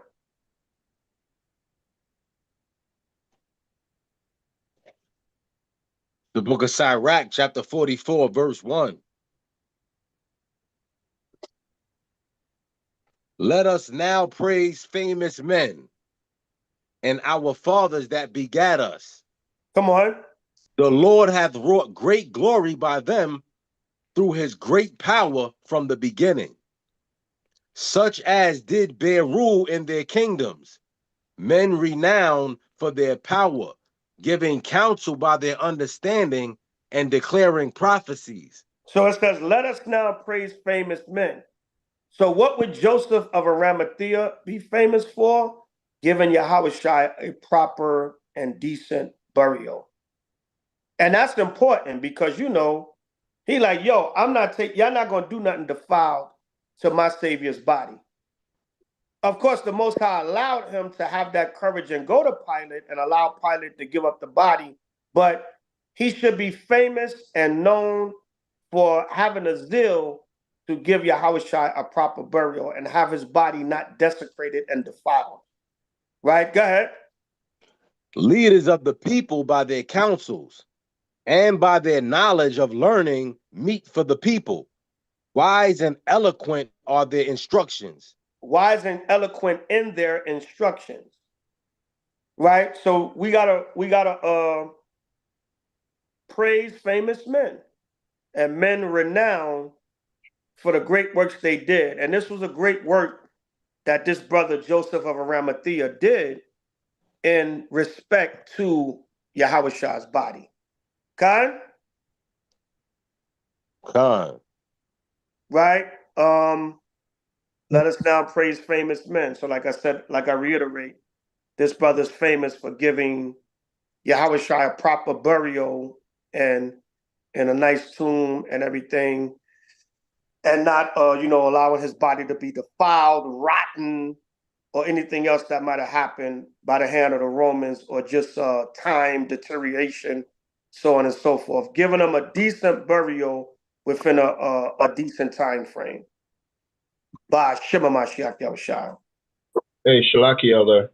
All right, Salakia. Biblical figures. Who was Joseph of Arimathea? By Shema Mashiach Yahushua. Shema Mashiach Shema Yahushua. Mashiach Yahushua. Shema Mashiach Yahushua. Khan? Khan. All right, so every once in a while we'll do that. We'll go over biblical figures and a little bit of history on them. Y'all can look up Joseph of Arimathea, also yourselves, and get a little bit more insight on him. But like I said, most of what you're going to find is going to be how he was referenced in the gospel by Shema Mashiach Yahushua. Khan? Khan. All right. Shemaiah want to say so. And Hannah had her hand up. I don't even know how long you had your hand up, sis Salakia. Khan. Shalom. I just had a quick question. So hold on 1 second, sis. Shemaiah, you want to say something? Yeah, Khan.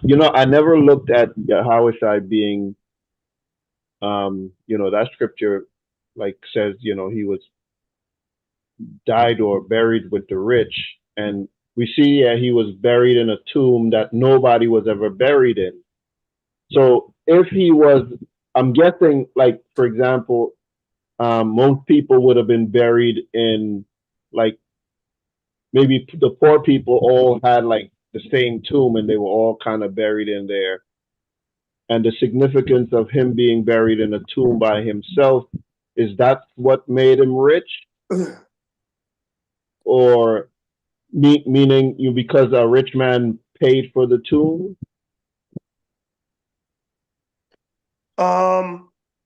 Anybody understand what he's asking? I don't understand what he's asking. Like I'm asking, it says he was, kind of associated with the rich in his death, but I'm saying everybody else would have been buried in a tomb. What made it the fact that he was associated with the rich? Because a rich person purchased it, or a rich person took care of his burial accommodations? Who can answer that? I went over that. Who can answer that? Salaki. Go ahead, sis. Because he was because Joseph of Arimathea was not really, he was walking with them, but he was doing it undercover. He wasn't really a true disciple, but he was a rich person. He wasn't really wicked, but he wasn't really righteous either. So Yahweh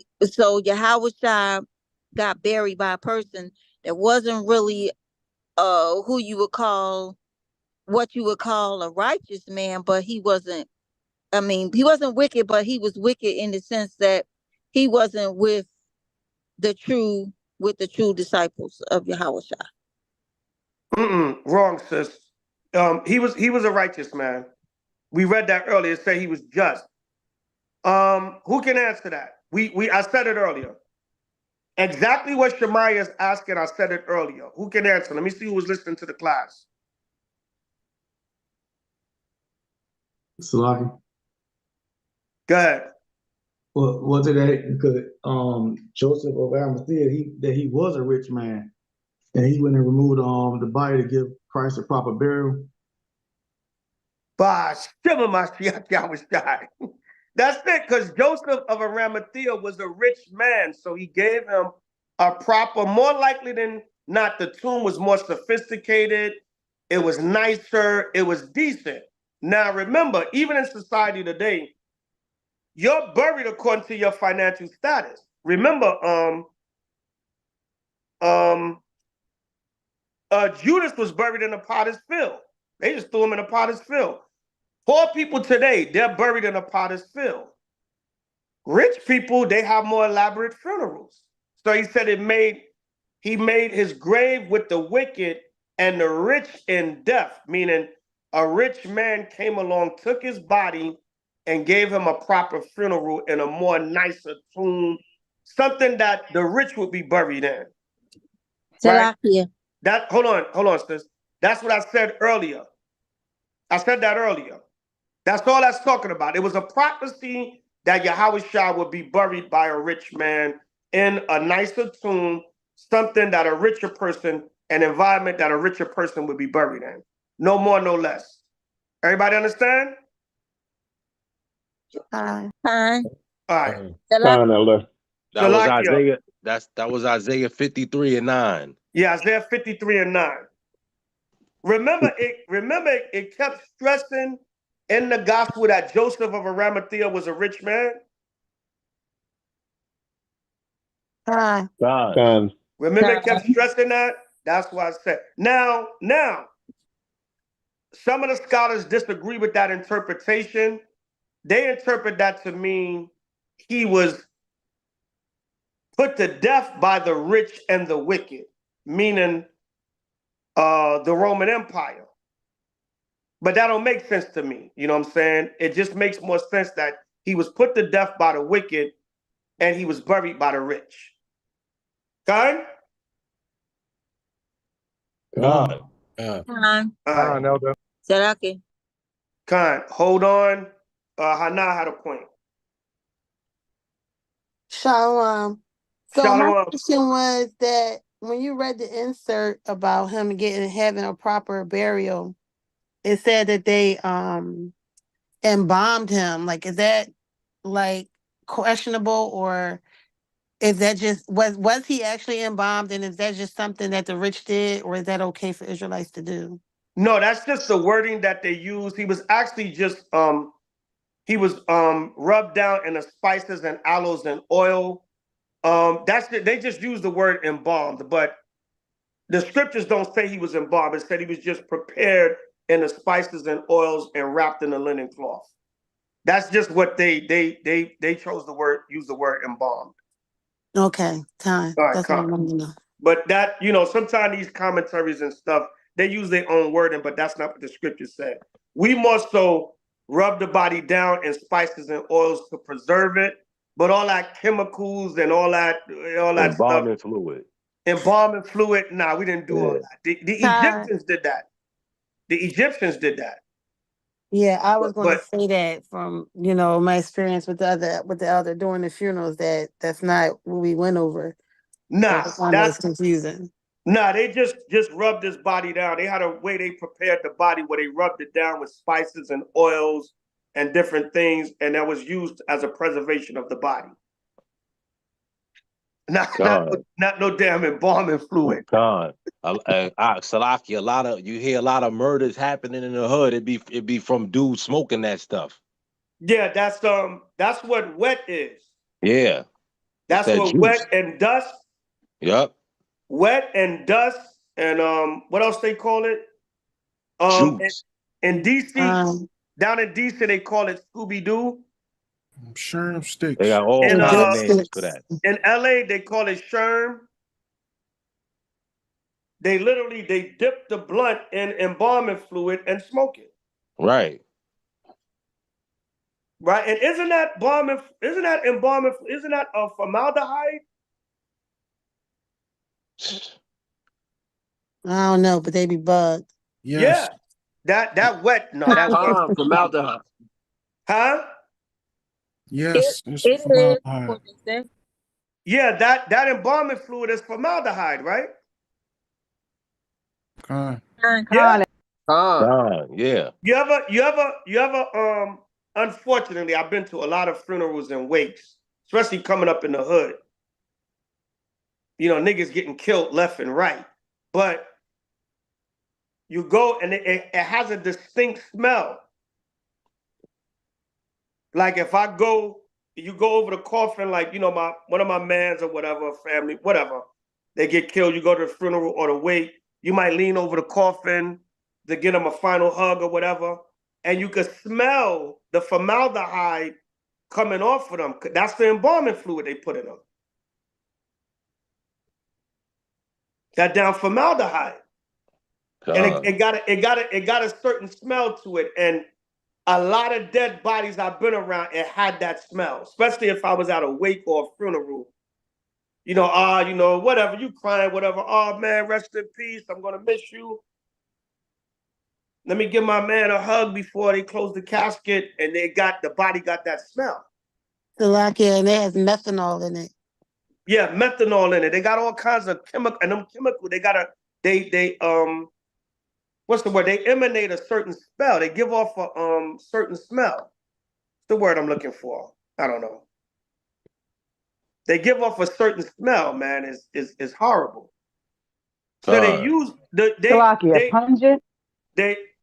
Pungent, right? It gives off a certain smell, but they use the word embalm there. But what we know as embalm today, that was not Israel's custom. We more so dealt with natural myrrhs, aloes, just like the scriptures say, myrrhs and aloes and spices to preserve the body.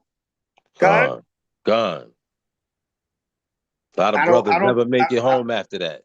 I don't think Yahushua was injected with no damn formaldehyde. Con. So does that answer everybody's question? Yeah. About the rich and everything? Yeah, I just want. That's all it's talking about. Salakia. Yep. What's the wicked part? Why does it say with the wicked, made his grave with the wicked? Because y'all wasn't listening. I went over that stuff. Y'all wasn't listening. The question I literally said, the questions I asked, and I said them. I explained it. Who knows who's the wicked? What is the wicked talking about? Who was listening to the class? Salaki, I got the it. Romans. Right. Like it. Yeah. The wicked killed them. It was the Romans, and it was the wicked Sanhedrin Jews that teamed up and betrayed him to the Romans. Khan? Remember it said Joseph wasn't a part of that? Khan. Remember we read where Joseph didn't consent, so he wouldn't be included in the wicked. And then we also read he was a just man in his deeds. So really, the Sanhedrin was just Joseph's job. That was just his job. That's just where he worked at. But behind that, he was a righteous follower of Yahushua. Said he waited for the kingdom. And it did call him a disciple of Yahushua. Okay? He didn't agree in the council. Right. He didn't agree with the council to put him to death. So the wicked is talking about the sellout Jews, leaders at that time, betraying him to the Romans. Khan? The rich in his death is talking about Joseph taking his body and burying it in a nice sepulchre, a rich sepulchre. He probably had a fancy sepulchre. Khan? All right, everybody understand now? Done. That's why you have to be paying attention. It's okay to ask questions if you didn't hear, but I literally went over, I said all that stuff when we read the scripture. Khan? Bash. Shema Mashiach.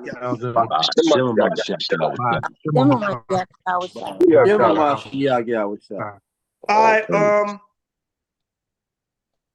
that's it. Any more questions concerning the class? Not did Yahushua wear green slippers?